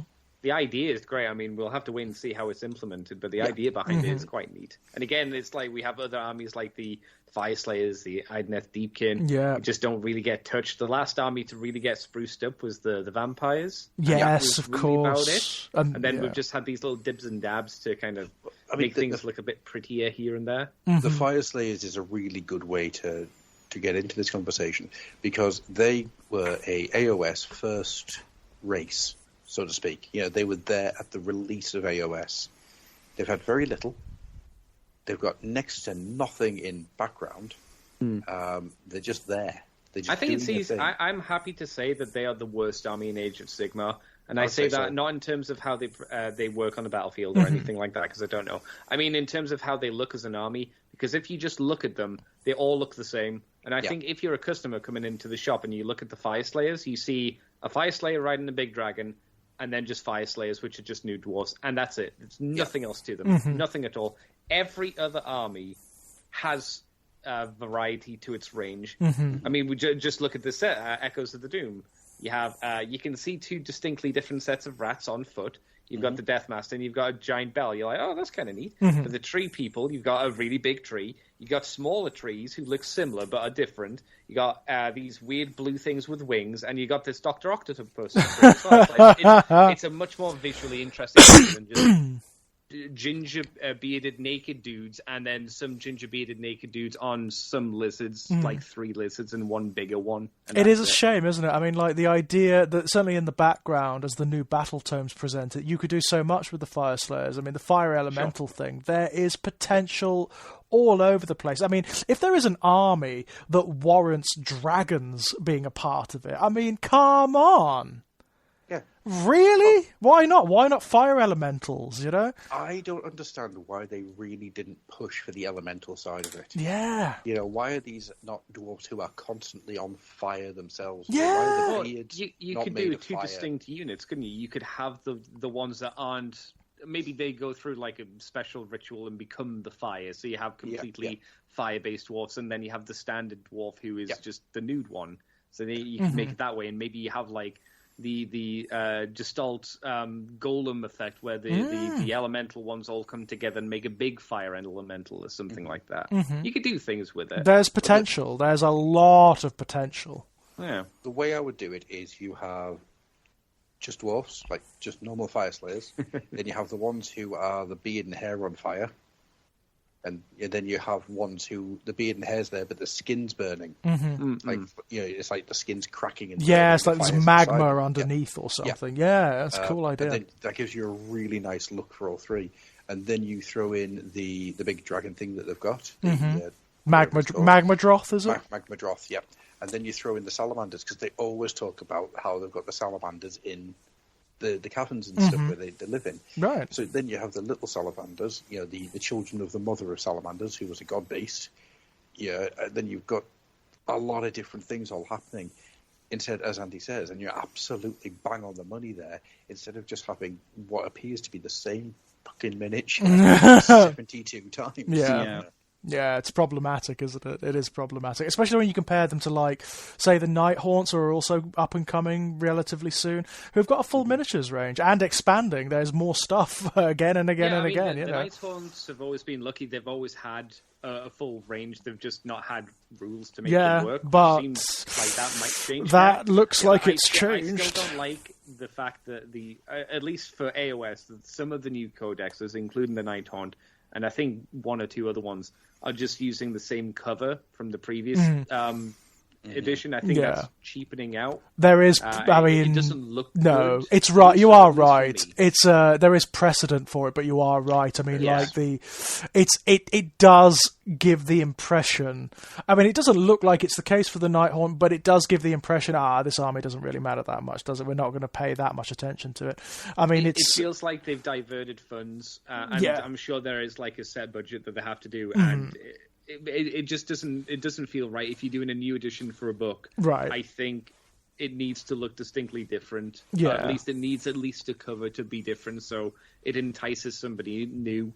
in Yeah. to get it, because otherwise it's like, well, what's the difference? That one has a red one, this one doesn't have a red one. But your gran, who might just be going in to pick a book up or something, Right. she's fucked. Or your mum and dad, They don't know, and they're not gonna. Yeah, right. Yeah. It's like, no, I wanted the one with the red around the edge. It's like, Yeah. what are you talking about? It's the same book. It's like, it's not. Yeah. Go play on your Amiga again, kids. That's what we were talking about earlier. Yeah, it's the Chaos Space Marine syndrome. Like, you know, as I say, for the last 3 editions, they've had the same cover, and it wasn't even an original cover to begin with. It was the cover from the Soul Drinkers omnibus. So, I mean, that is pretty, isn't it? That does say, like, you know, and especially when you consider within that span, the Imperial Space Marines have had like what 4 or 5 different codices, all with different artwork. Yep.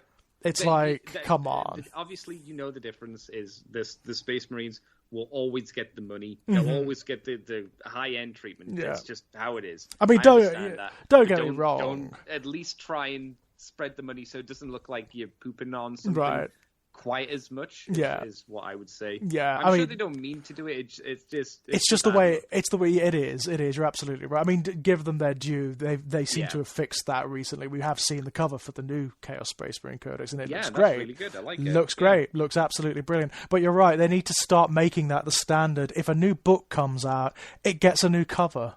Mm-hmm. That's the end of it, you know. Yeah, it should be. It should be. Especially for the price, because I mean the books aren't cheap.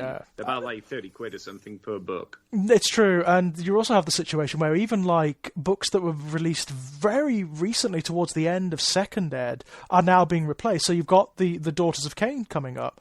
They had a new book right at the end of Second Ed, at the end. It's so weird. It's slightly odd, isn't it? That is slightly strange.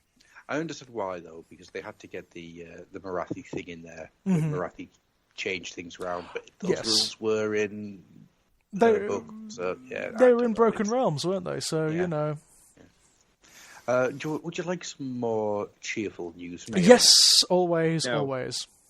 Okay, there's 2 books coming. One is the Prince Mesa book, which I don't know if you guys have come across Prince Mesa. No, don't know that one. Okay, so he is an elf hero who fell in love with a mortal human, and then she died because that's what humans do that, as Tolkien tells us. You know, humans do that. Not ready to leave her. What's her name? Elamar. Not ready to let Elamar go. So he's wandering around the realms trying to find a way to revive her. Right. Right. Okay. So far, so. Yeah. Okay. So far, so D&D. Mm-hmm. Did you say Prince Mesa? I'm looking at the cover because that is a really, I like that cover a lot. That's a very classic elf look. Yeah. I mean, he's wood elf, I should say. Yeah, I'm trying to think what they're called. Is it the Wanderers? It's something like that. Anyhow, it's the elves that are just normal everyday elves. Oh, so they're not Lumineth, they're not Sylvaneth, they're just sort of like the peoples, you know, like the now, what is interesting about these books is, on the surface, it seems very generic D&D type stories, but every single one of these short stories that they've released for him has had a real element of nasty gothic horror to it. Right, interesting. Okay, that's good. So in one of them, he goes to Shadespire. Oh, right? that's always a good idea, isn't it? Because he thinks that if he talks to the ghosts in the mirror, they might tell him how to. Oh no, you don't know. Yeah. That is always like the worst possible thing you could do. Tenor to the first person who guesses what happens to him. I was going to say nothing went wrong and he went home. Absolutely not. No. But the other thing that's cool about it, he's got a little spite with him, Shattercap. And Shattercap is staying with him to learn morals. All right. Right. Okay. Basically, this little creature... As an abstract concept, right? Yeah. So this little creature is an absolute horror. It is a nasty little creature, but it wants to learn to be good and nice. Right. Because otherwise it's going to have to be killed. Wow. Right? So that's why he's following the prince around with him. So... The prince is like a proper hero's hero, off to save his love, but then Shattercam will say really horrible things in the background. And it goes a long way to making it something different. And I'm looking forward to this book. I'm thinking it's going to be a load of fun. It's I've enjoyed every single I'm trying to think what they're called now. Autumn Prince was one. Hunger Fiend, where he goes up against a Mongol, the Sons of Grief, and at the side of the Brazen Claw. Yeah, his books have been really fun. That does sound fun, actually. Yeah. And it's Guy Haley, so you're in. Oh, so you're in fairly safe hands there. Yeah, absolutely. The other book I wanted to mention that's coming out is God's Bane. Oh, and not because of what it is, even though it sounds really interesting. It sounds like it's going to be a big one. Have you seen the page count for this? It's huge, isn't it? It's enormous, right? Absolutely gigantic. How big is it? Well, the best way to put it is, I think if you had this in paperback, you're going to have to glue the pages in yourself. I was going to say, are we talking like Lord of the Rings, Gormenghast scale? It looks that big. It looks massive. That people have kind of made an idea of what the page count is, and they have been ridiculous. So I'm looking forward to this. Really looking forward to this. The idea of just this Stormcast trying to get around, trying to work his way around political machinations, double crosses, betrayals, and trying to be all Stormcasty when the rest of the world is just going, no. Yeah, interesting. So I'm all in for that. I think that's going to be a really fun one. I mean, that's part of the Hollow King. The Hollow King. That one sounds familiar. Yeah, it's the John French book. Oh, if it's John French, I'm in. Because I think he's one of the best of the Black Library writers. It's the one that's getting a mini based off of it. Came out alongside the mini reveal for the Archonauts Oath. Yes, the Hollow King. It's the vampire, isn't it? Oh, yes. So there's been a couple of short stories with him in as well, and they've been pretty good. Right. Are you interested for this one then, since it's a full book? Yeah. Okay. I'm interested just because it's John French. I'll pick that up. No problem. Want the Dreckie book? Yes, please. Yes, please. I'm all in for some of them. I mean, the one I'm looking forward to is the next Iron Man book, obviously, which is actually going to be on general release very soon. Is it? Do we know when? I think it's next month, isn't it? It's very soon. So super soon, yeah.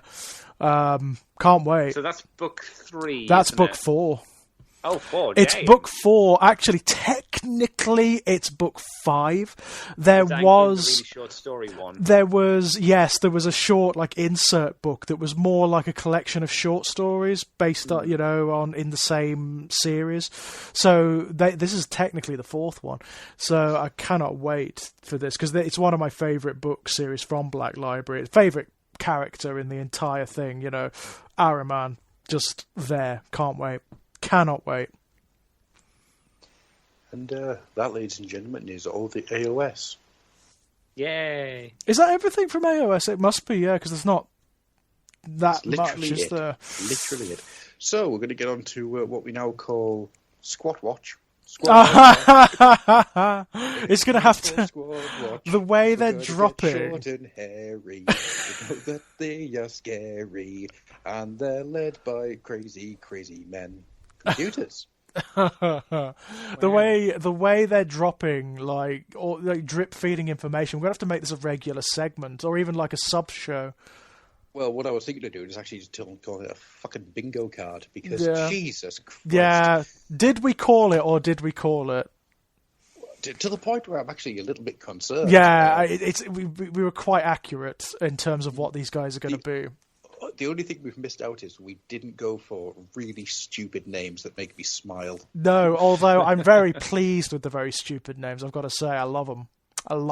What was the AN? That was the one that got me. I loved that. The squats, the dwarves, they're not really my army at all. I'm not that bothered about them. They are getting me in, I'm telling you. You know what really did it for me? The fact that they're clones.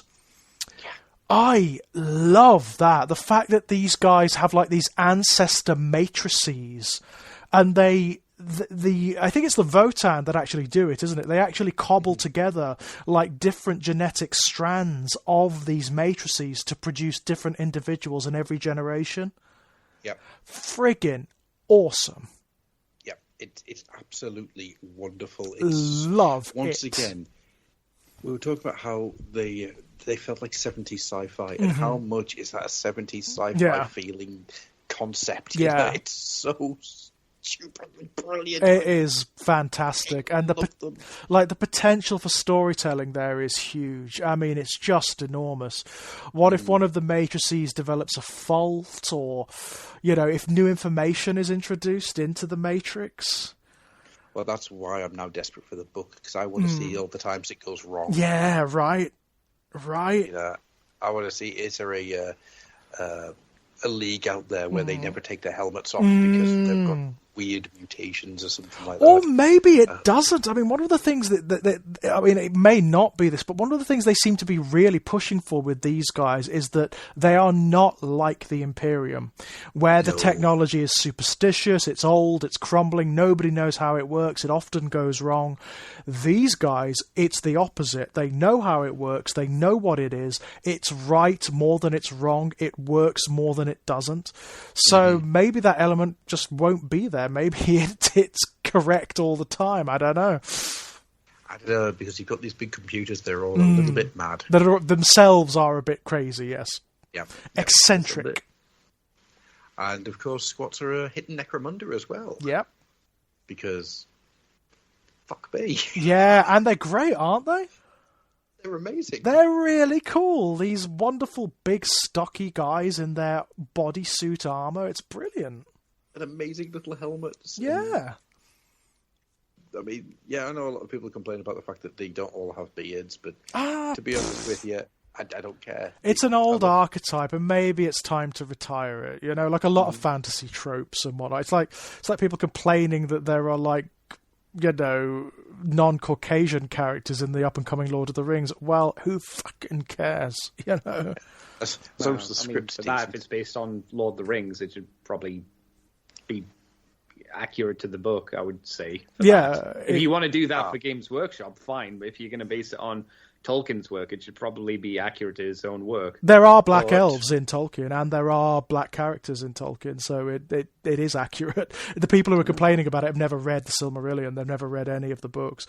So I think it's also worth saying that that series is not based on the books. It is based on the films. Right, and not only that, it's not even based on the films. It's based on like a space within that happens between the end of the Silmarillion and the beginning of the Lord of the Rings, effectively. It's this vast blank space where Tolkien really only spoke in generalities about what happened. So they can do it's a very clever thing they've done, really, because it means they've got loads of latitude. They can do pretty much what they like. I'm going to put my flag down on I've got a horrible feeling that's going to be a massive failure. Of course it is. It would be a shame. It would be a shame. I mean, I hope it works, but I would be shocked if you look at a lot of the shows that are coming out at the moment. I think it's kind of obvious what it'll be. Just half-baked. Yeah, at best half-baked. And expensive. If it's going to be half-baked, it's going to be... It's really nice visuals. That's a lot of money. Yeah. Bloody hell. Well, it's the most expensive series ever made, isn't it? Yeah, by all accounts. Which means absolutely nothing. No, of course not. No, it's absolutely true. It's absolutely true. I'm just saying it would be sad. It would be in fact, beyond sad, it would be criminal. That the amount of money that's gone into it would actually be criminal if it's not excellent. It should be excellent. I don't know if you guys watched any of the. Holy crap! What's it called? The Lost Amazon series. It's all fantasy based. I was going to say Ringworld, but that's not what it is. Wheel of Time. Wheel of Time. No, never watched it. I mean, I was never that into the books. I read them up to a point, and then I realised that it was just recycling the same stuff over and over, and just went, "Oh God!" I got halfway through the first episode, and then remembered why and how I chucked that book out of a window. Yeah. Just nope. That was just a terrible read. I'm sorry for anybody who enjoys The Wheel of Time. I hope that you carry on enjoying it, but it wasn't for me at all. However, let's talk about the Vargian Exodriller, because it's like somebody sat on a dreadnought, and I love it. Oh, is this the Votan from Necromunda? Yes, the chef. The chef. He's wonderful, and I love him. I will call him Frank. Mm-hmm. He is brilliant. I like his little feet.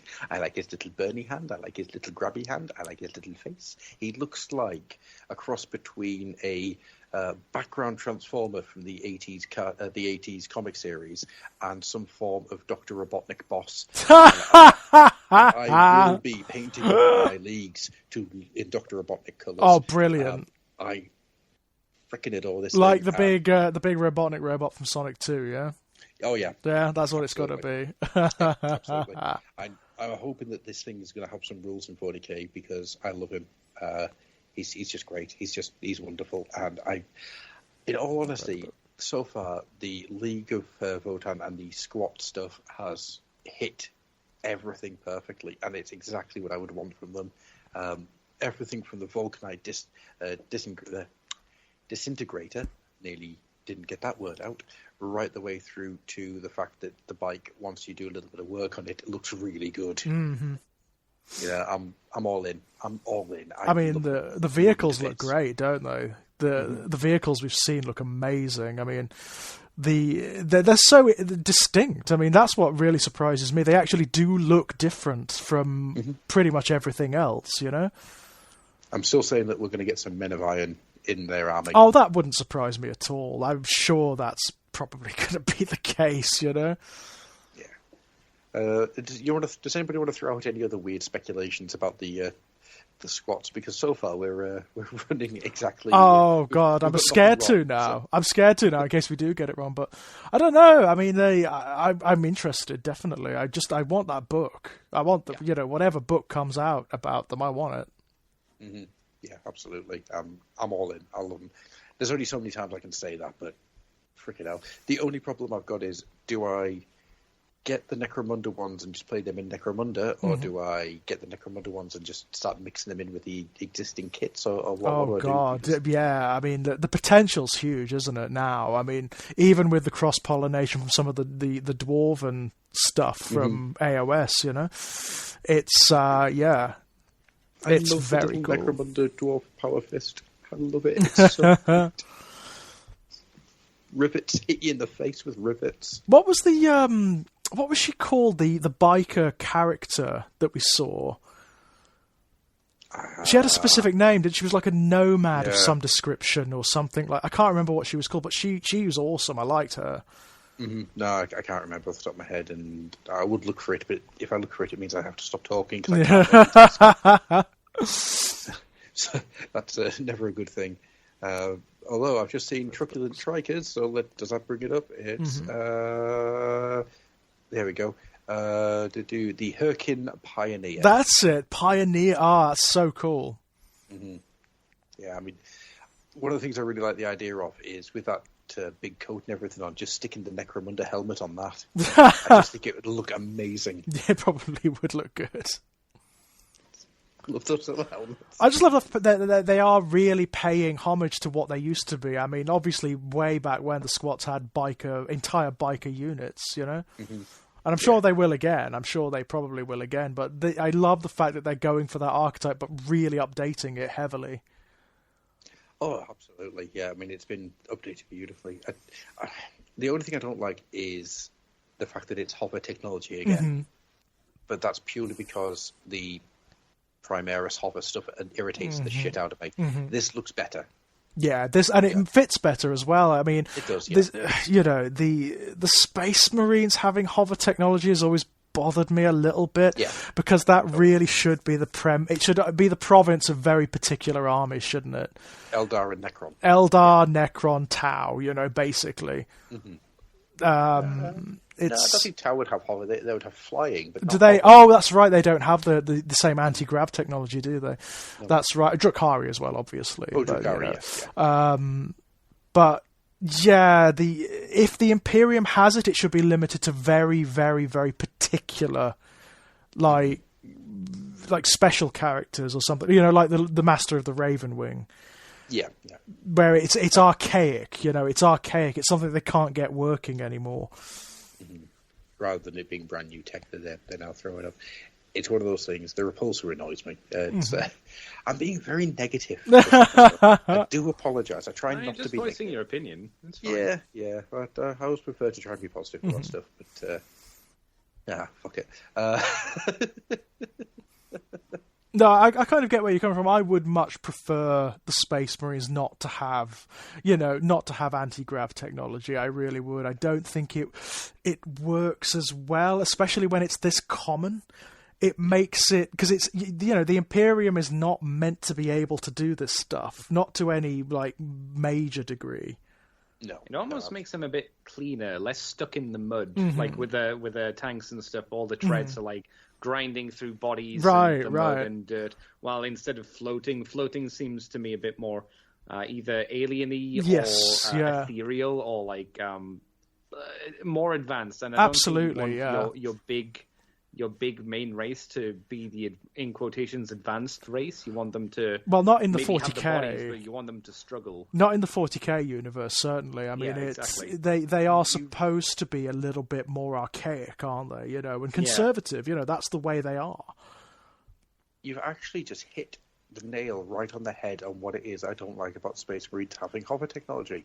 Thank you, Andy. Yay.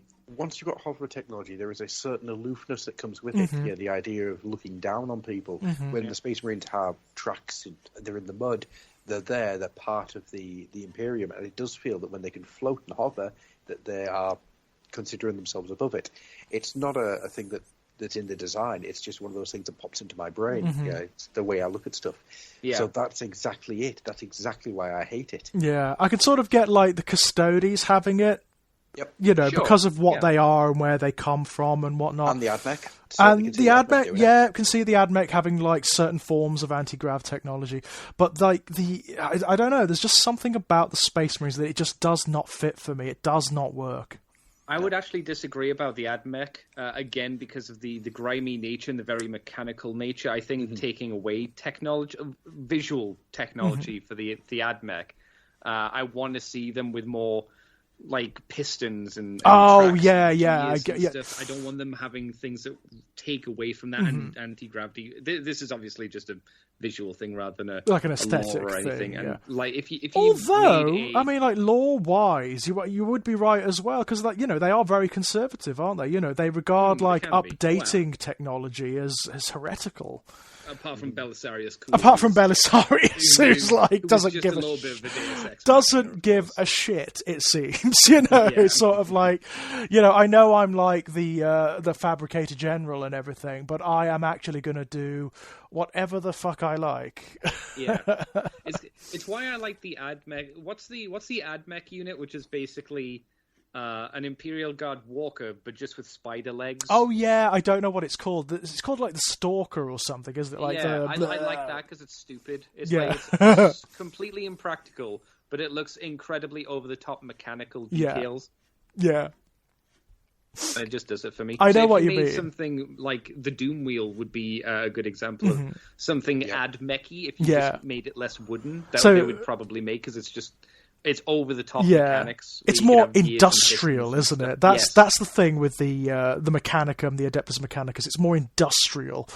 Yeah, when you think Mechanicum, you should just kind of look at just an assortment of pipes and the inner working of how a clock works. Yeah, watch works, and that's it. That's your design basis for Mechanicum. Yeah. That's it. Eldari, you want smooth, flowing contours. Maybe looking at coral as well, if you like. And then just floaty. Organic shapes, effectively. Yeah. Because that's actually, that's how they even create their technology, isn't it? It's not manufactured, it's actually grown. I think if we went down a bit more of that aspect of the Eldari, that might be quite interesting. I'd love to see that. I've always wanted to see that, because that is actually in the lore. That's what they do. I mean, they're made of psychoreactive plastics that are sort of shaped and grown by special psychers called bone singers. And that's how their technology is made. It's not manufactured, it's grown.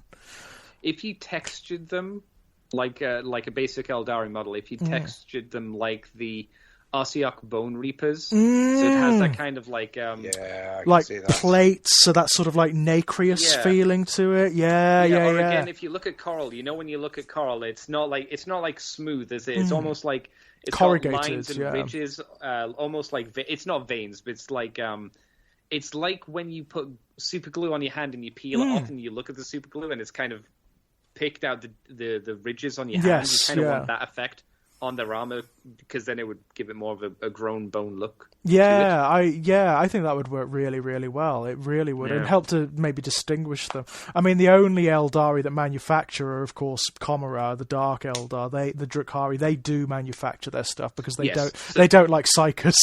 They don't like psychic stuff at all. So they actually manufacture in the old-fashioned way. That'd be a good way to again distinct them a little bit. Just have them smooth versus the Eldari who are a bit more. Knobbly or something like. If you the idea I basically got, if you want to see the example, is the Dawn of War 3 trailer. The CGI opening, they had some shots of banshees and it kind of shows them coming out of coral buildings and stuff that. So that's the idea behind it. The Dawn of War 3 was shit. The intro movie was quite interesting. Yeah, no, that's absolutely it. I mean, like when Wraithbone is described in the lore and whatnot, it is kind of like that. It grows in response to emotions and thoughts and whatnot. So it takes on different shapes and textures depending on what people are actually doing around it. So it can be much more organic, or it can have all sorts of different textures and forms and shapes.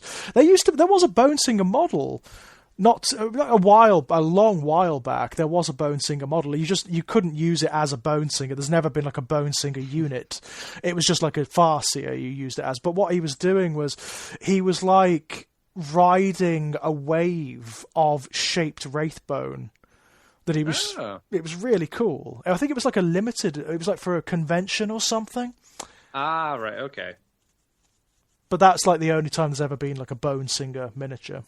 I wonder if you could do something with the Bonesinger where you make them grow barriers and obstacles for to hide units behind. And the obvious thing is to make them the equivalent of a Tech Marine, right? They repair the vehicles and whatnot.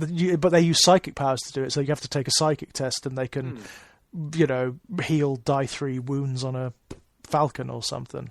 Yeah, and the way that getting extra terrain for barriers and stuff would just be like working like a summon spell or something. Yeah, like that. so like I mean the flesh court. Yeah, do you remember how they had that big fence that came out of the ground. Although, Andy, I mean, like to be fair, the Eldari Codex has 4 psychic disciplines in it already. Do you really want to do a Bonesinger discipline as well? Although, but it fits. I mean, it does fit. It absolutely fits, and it would be a brilliant way of introducing another type of psyker into the Eldari. Yeah, I love that idea. I think, like, can you imagine them like shaping crude weapons out of Wraithbone on the battlefield, shaping spears that they throw psychically or something like that, Gives bonuses to Banshees, because obviously Banshees will use bone Wraith weapons, so their armor, supply them with new ones. Or their armor is Wraithbone too, weapons. Oh, the armor as well, yeah, exactly. Everything an Eldari uses Wraithbone, technically, or like some derivative of Wraithbone. Everything is psychically constructed. So, yeah, that's kind of cool. I'm surprised they haven't done it, quite frankly. That's such an obvious thing to do. I'm surprised they haven't done it. Mm-hmm. Yeah. It does seem weird, doesn't it, that now that you mentioned it, it does seem like something that should really have happened. Mm. Yeah, the only reason I know about Bone Singers is because they were in, again, Dawn of War. They were your building builders, right? The main structures and everything like that. That was their only purpose. Yeah, really, that does make an awful amount of sense. Amount of sense. If Space Marines come to war with their Tech Marines, then it would make sense for the Eldari to go to war with their Bone Singers, and we know that like Bone Singers would be part of an Eldari army anyway, because every member of a craft world goes to war. Yeah, every member, they're military structures, yeah. There's a really cool, it's the Joust of Kings in the Broken Realms fiction, and it's 2 Osirak Bone Reapers playing basically four-dimensional chess against each other. Oh, interesting. And it's this thing of mortals get really confused when they find out that the Bone Reapers actually have games that they play with each other because they are a full civilization. Yeah. Those games are, of course, all about warfare. Of course, they would be. They do have these games, and I always love that as a little concept. Well, they're sentient, aren't they? I mean, that's something that is very unusual for any of Nagash's forces. Obviously, they're properly sentient, not to the degree that the vampires are, but they are complex, intelligent creatures. So the fact that they distract and divert themselves, that makes sense. It's like with Oak Mortian, the guy with the great big coffin on his back. Oh, he's great. Is the visionary? Yeah. So him as a yes, he is. I'm annoyed that I never thought of that. There's a really cool thing about him where he thought he could be a commander. He wanted to be basically get himself up to Mortark, but realised it wasn't his talent or his passion. His passion was never to do that. He just thought that he had to. Right. And then over time realised that this isn't where he wasn't very good at it. Right. So he went off to do other things. He learned to be somebody else. And you think of that as an undead character. Yeah, it's pretty cool, isn't it? That is pretty cool. I mean, that's the kind of thing that undead armies are often missing, isn't it? You know, that degree of character, that degree of individuality. So that is nice. I mean, that is something they've tried to really invest in undead armies very recently.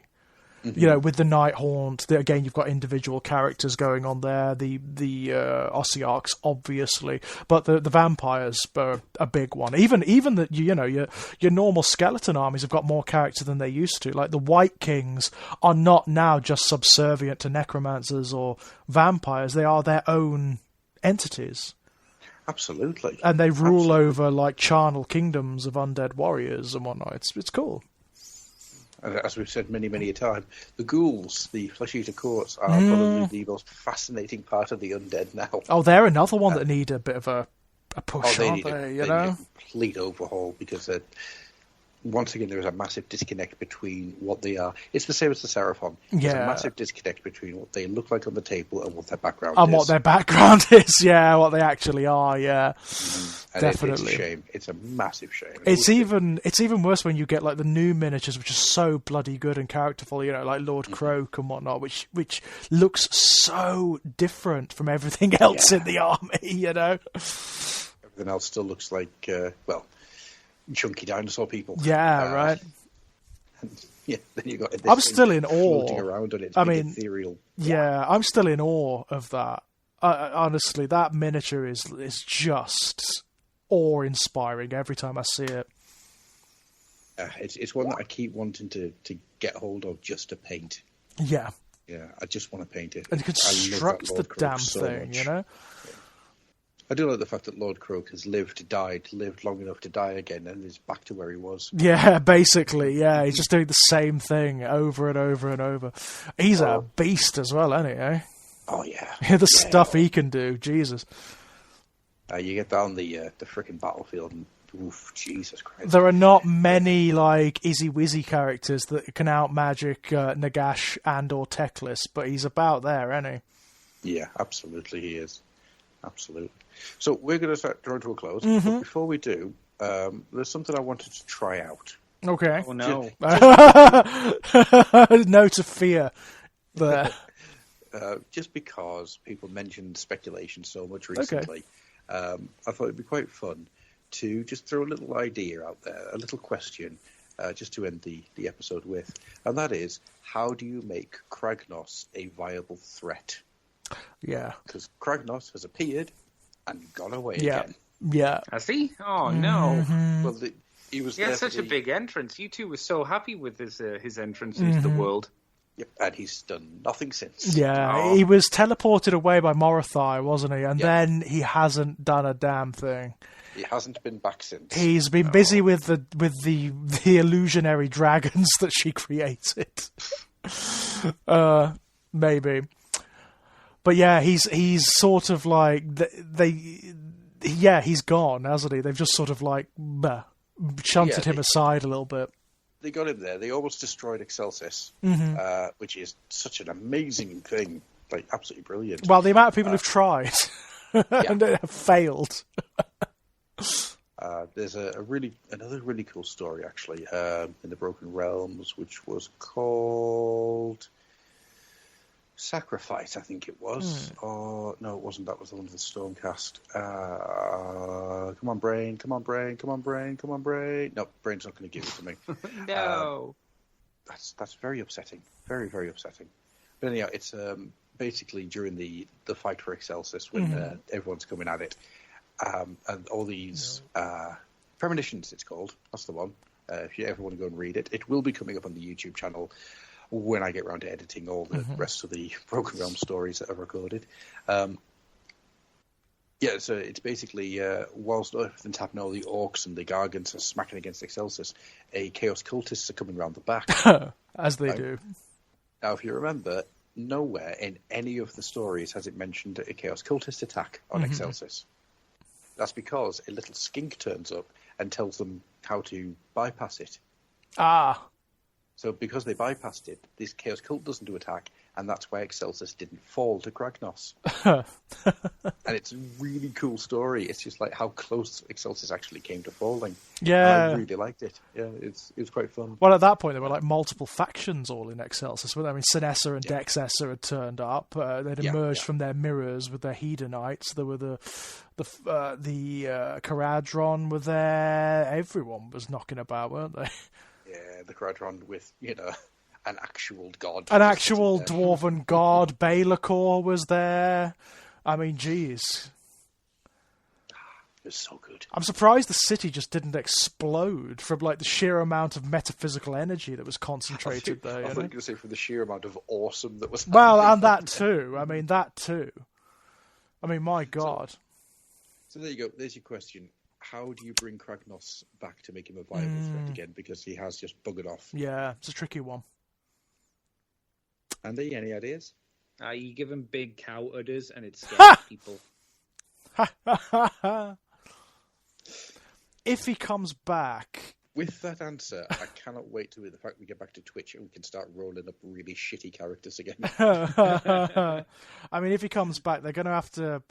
They're going to have him like at the head of a wave of destruction, Make him the bow wave of a complete, utter tide of Aurochs and Troggoths and everything else that's out there. Have him be a bit more significant, because he's a god, He's supposed to be one of the gods, one of the ancient gods of the realms, No, absolutely. My idea is that you basically get Kragnos, Gordrak ties a big rag around his mouth and starts riding him into battle. And that's how you get Kragnos back. But you also make Gordrak actually into something. Because Gordrak has done bugger all. No, I mean, Gordrak's kind of gone into the background because of Kragnos, hasn't he? What if Kragnos turned into a giant mushroom god? Or if he got infected. Yeah, and then he obviously became like the ultimate goblin, Gloomspike worshipped god. Just a giant mushroom cow thing. I'm in. I like this. I like where you're going. Okay, what if Kragnos gets eaten by a squig? I thought you were going to say by a mushroom. I was going to say, yeah. Isn't this Andy's idea? Just like... Well, no, then the squig takes on Kragnos' power and just becomes Squignos. And Squignos becomes the new god of destruction. Nice. Okay, cool. Squiglaw. Squignos. It sounds like in both of our ideas, Gruff, that it's just get rid of Kragnos and do something more... I was going to say, this is kind of like sidestepping the core concept. I'm fine with. Yeah. I didn't love Kragnos. I thought Kragnos looked more chaos, like Beastman. I'm fairly certain it will probably come out before very long that he was not intended to be originally. I wouldn't be surprised. He wasn't intended to be. He looks like he should be, like you say, part of either the Beasts of Chaos Chaos range, or maybe even the Sylvaneth range, you know? Yeah. Because he so has elements of like the Wild Hunt, of like the Orion stuff going on. Well, we kept hearing that there was meant to be that beast elf thing. Yeah. I wonder if that just got shelved and Kragnos got moved. I think that might be it. Kragnos, I mean, it's a cool model. It's a really interesting character. He's an interesting element in the old world, but I don't necessarily like him at the head of an Orc army. No. It doesn't work for me either. Doesn't look right to me. If they were going to do that, it should have been Gorka Morka, right? Mm-hmm. Well, it should have been like an avatar of Gorka Morka, or it should have been Gordrak. Oh, Gordrak, yeah. Swelled into something huge, you know. Yeah, I think you want something that has the same feel as Grimgor, or you want something that feels, again, something like, I don't know, Grom the Paunch, something like that. Yeah, like they're a big orc. They're a really big orc. Either really fat or just super like thick or something. Your Archaon equivalent, effectively. Yeah. That's what you want, isn't it? Maybe you could go and do. I mean, it is kind of cheap in bringing back an old world character, but what was his name? He was a Chaos Troll. He was the one who ate Zigfold. The one who ate Zigfold. Yeah. Troll King. Shit was his name. And the reason why he was so dangerous because he was actually really smart. Yes. And he was actually fighting not because he was evil, but he was trying to make a better world for his people. For the trolls, yeah. Now, granted, that did involve killing a lot of people, but he was trying to make his civilization better. Yes, I can't remember his name, but Throg, that's right, yeah. Have Throg come back and be not chaos-based at all. He's a really big troll, Bloom Spitey, not an orc, so it's not just really easy idea. No. He's smart, so he's more dangerous than most of them. I think you do something like that, and people like give him a Gargant-sized model, so he's Throg, but he's Gargant-sized, so he's big. Yeah, good idea. Big. I like that. I do like that.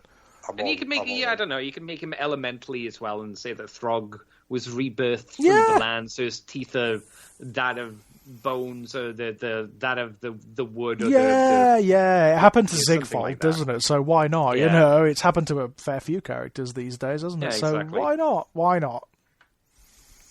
Bit more oomph to it than just random, clearly centaur. Yeah, it is strange, isn't it? It is. The more you look at Kragnos, the more it's like, what is he really doing in the destruction side? You know? No, it is. It's odd. I think a lot of it's got to do with that realm of beasts thing that they're really pushing. This is the age of beasts. But as I say, I wouldn't be surprised if that was meant to be for the beast elves and then got moved over. I think that might be the case. I think that very much might be the case. Unless, of course, the beast elves turn up, start worshipping him, and then they become part of destruction, and that would make a lot more sense. That would. It would add to some of the logic to it, certainly. It would give him more of a place, wouldn't it? It would just give him more of a place because he just does not fit in any of the other destruction armies. Not really. No, not at all. Do you remember when we thought it was going to be Thimir and it ended up being Skinny Orcs? Yeah. Just sort of remind everyone of that one. That one we got wrong. You were really hopeful of that as well. Yeah. I tried not to be. And I don't know if I don't like the Cruel Boys because they're not the Thimir and my hopes are so high. Or it's the fact that I just don't like the fact that the Cruel Boys don't feel like orcs to me. They don't feel like Warhammer orcs. No, like I've said many times on the show, they're too much like the Hobbit version of the orcs, and they were always kind of a mech design. Yeah, I don't hate their existence, but I think having something different would have been a bit more interesting than just they're more orcs. It's like okay, yeah, well they're less orc. Yeah, they're less orc. They're not fun orc, and I think that's the problem with them for me. Like, orcs are fun because they're kind of big and stupid, but threatening. Yeah. And they're like, oi, oi, lads, where these guys, I don't know, like, I don't know what they'd be even close to representing. Yeah. They just don't do it for me. They went to quite dark and serious with them, didn't they? Which isn't really Almost like Grimm's fairy tale, maybe. I could see them doing Yes, something yeah. like that. They've almost got like a Slaanesh thing going on, haven't they? You know, it's almost like that kind of vibe about them, which is very, very, very different from how orcs have traditionally always been in AOS. Yes, yeah, absolutely. And it annoys me because there's so much of them that look like Ian Miller. Yes, like yeah, very much so. I think very if much they so. brought them out and never called them Oryx, You'd be all right, yeah. If they'd just been like, I don't know, flesh men or something, I don't know. I can't hear anything. Yeah, the Miller's children, we'll call them that. That's actually quite a cool name. I might use that for something. Some of the bigger monsters in that set, they're so Dark Souls inspired, it's unreal. Yeah. That's the thing. There's a weird disconnect between them and the monsters that they ride as well. Some of the monsters look really cartoony. But then, I think the problem is that they all look so Lord of the Rings. They all look like they carry over a Lord of the Rings design. It doesn't fit with anything that exists. So yeah, you got that disconnect between Kragnos and the Crow Boys, and the disconnect between the Crow Boys and the rest of Destruction. Yeah, like the Iron Jaws, the Bone Splitters, and then the Gloom Spite, and they just look so disconnected. It's so weird. I think Destruction is the faction they've had the most trouble with, like finding what to do with it, finding the place for it. Definitely. Mm-hmm. Yeah, absolutely. I think part of it is because it's covered by so many other armies, you know? I mean, there are elements of Destruction in almost every other faction. Yeah. You know? Yeah. It's difficult to find what to do with them. Maybe Destruction was just a bad name to give them. I think it probably was, yeah. Yeah, maybe, I don't know. Unruly would have been better, or something like that. Yeah. It's problematic, isn't it? Because, like, almost everything has shades of chaos, and you've already got chaos as a faction, you know? And what else could you have? You've got Order, Death. Chaos and Destruction. Destruction. So what else Chaos would you have in there? that would actually fit the orcs. Well, okay, so you got Chaos as the opposite of Order, so you just Life as the opposite of Death? No, yes, there's Life as well, isn't there? There's that faction as well. And Shadow, obviously.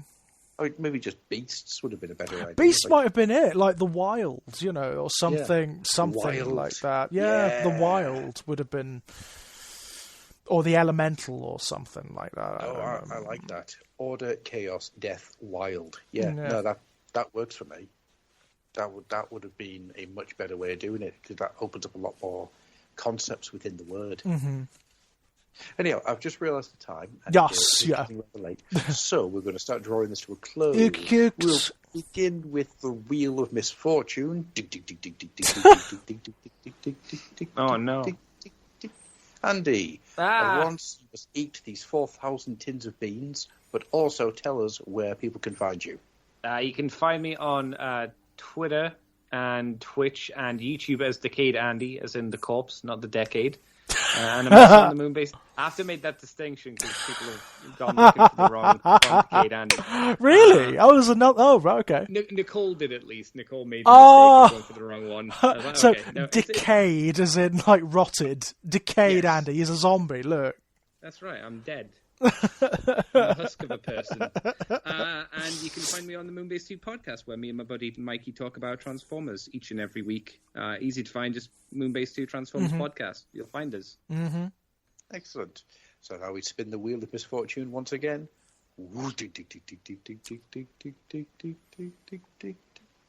Okay, you have to run through these crocodiles whilst holding bounties. Also, tell us where people...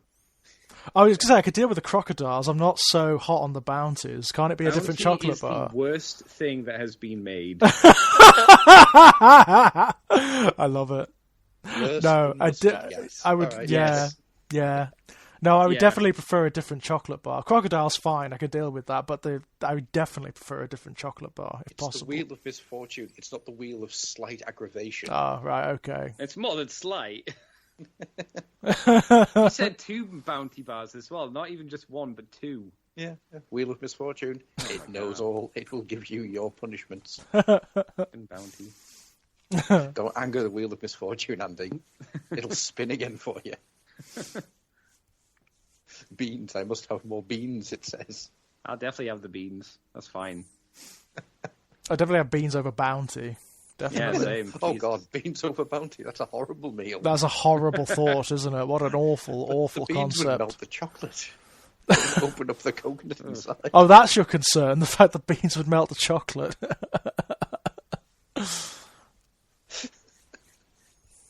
Okay. George, where can people find you? Same as usual, really. People can find links to all my published work over at strangeplaygrounds.com. Is it .com.co.uk? I can't remember. One of those, anyway. If you go onto the Evil Empire of Amazon, you can find any of my published work as well. Most recently, short story published in the Book of Queer Saints, The Last Disgrace, which I'm really, really pleased with. You can find my latest short story collections over at Perpetual Motion Machine Publications or on Amazon, the Born in Blood collections. Lots and lots of articles and essays and things being published over at gingernutsofhorror.com at the moment, and also in the periodical Dark Moon Digest. And you can find me over on YouTube at Exaggerated Elegy. Excellent stuff. As for myself, Wheel of Misfortune. All of my DVDs have been replaced with Stallone's Judge Dredd. Damn. That's better than Bounty, though. That's I would take that over Bounty, definitely. As for myself, there's very little I'm doing at the moment. I'm just too busy to keep up with stuff. But we've just completed an Atmosphere theme week over on the Fluffenhammer. Yes! Where I have found every single entry in the Atmosphere series. Every single one? I'm sure I've hit every single one. Are you sure? Soul Reavers. Are you sure? I am positive. What have I missed? Just one, and it is the most obscure. No, there are two. There are two, and I'm not surprised you missed them, because one of them is the most obscure thing in existence, and not even worth tracking down. It's the Harbinger's booster tape. Do you not know about that one? Okay, nope. No, that's totally there is a booster tape for Harbingers. It's another tape that you can play Atmosphere of the Harbingers with. It's pretty much the same. It's just a little bit. It just throws a little bit more at you. It's a way of expanding the game. And there was also an edition quite recently of Atmosphere that you could play on your mobile. Right, I'm not going to bother with that. No, I wouldn't bother with that one either. There's the new version that's coming out, and I'm not. Is there a new version coming out? Yep, the new version coming out. It's just been funded through Kickstarter. Okay, which is what got me thinking about it. Interesting. I mean, they've never bettered. You know there was the music video. Yeah. It was featured on the Baron Samedi tape originally. Did you know about the SNES game? I did. Yes, that never came out. Yes. Well, I'm glad that you've got a fancy hat. No, I like Atmosphere. I was quite a fan of Atmosphere, but there's no denying that like the original VHSs are the best ones. Yeah, absolutely. You know, but the best game is the Harbingers. Mm-hmm. The Harbingers is a friggin' awesome game. It really is loads of fun to play. Yeah, it really is. But they never really balanced it out, you know. Mm-hmm. No, I mean, I've thoroughly enjoyed going through all these. It was good, wasn't it? I mean, the project is really interesting as a concept. It's really interesting. And I love the transformations. I love the way the original hosts like devolve as you play. I think that's brilliant. What I really enjoyed was the fact that I thought the witch was a little too sexual. The witch. And then you came across the vampire and thought, how did this ever not cause a moral panic in the 1990s? Because everything else bloody did. It must have just slipped around under the radar. It must have been that. It must have been that. I think part of it was that was very difficult to get a hold of, the Elizabeth Bathory expansion, because that was right at the end of the game's original span. Mm-hmm. And it wasn't well produced. You know, I mean, it wasn't well distributed, rather. No. So people probably just didn't see it. Yeah, no, you're probably right. Because if any of like the sort of like lingering Mary Whitehouse Brigade have gotten a hold of that, they would have gone friggin' nuts. Yeah, it is. Because it is properly sexual, isn't it? It is like properly sexual, that video. The witch one, where she's doing the entire, squeal for me, piggy, and praise my name. That's a little bit much. But then you get into the vampire, and it's not even pure. subtext. It's like It's just BDSM, text. isn't it? It's pure like BDSM sexuality, like all the way through. Yeah. I was thrown. I got to admit, I was thrown. Yeah, I'm not surprised. I'm not surprised. I mean, the women characters are the best, without a shadow of a doubt. Anda Shahran, the witch, and Elizabeth Bathory, the vampire, are fantastic. I also quite enjoyed Khufu Damman. Oh, the later one, the DVD one of Khufu. Yeah, that one's fun as well. He's a great host. I like Khufu Damman. He's a great host, and that one, because it's DVD, it is randomized. So every time you play it, it's different. It's kind of fun, you know, but it just doesn't have, ironically, any atmosphere because it's funny as opposed to being scary, you know. Yeah, no, absolutely.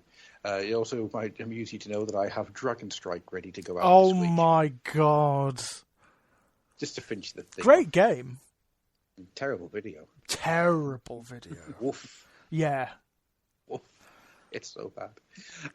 So all that. Also on the Fluffenhammer, we have got a weekly blow by blow of how I built my squats. We have book reviews. We now actually have some other people writing book reviews for us as well. Excellent. So that's great. they should speed up a little bit. What else have we got? Just random things Yeah. up here. You know, I keep finding random things to get a thread, and then I'll write a little article.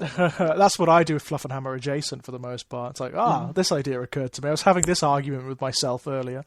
Let's put that in a video. So God knows what video theme weeks I'll come up with going forward. And apart from that, you can find us all on fluffenhammer.com. You can find us on YouTube at The Fluffenhammer. You can find us on Twitter at The Fluffenhammer. You can find me at AD Nickel or at Grufflock. I can't remember which one it is at the moment. And what you're going to find there, unfortunately, is just going to be a mixture of weird facts that people don't know and me just talking about how I don't believe Animal Crossing isn't actually a sequel to The Island of Dr. Moreau. So, all that being said, we are now going to get out of your ears. I hope you've enjoyed us being here, filling your brain with our nonsense. Good night. Bye-bye. Whatever you may be.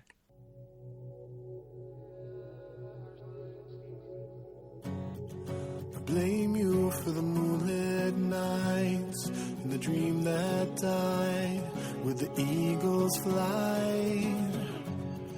I blame you for the moonlit nights when I wonder why are the seas still dry. Don't blame the sleeping satellite.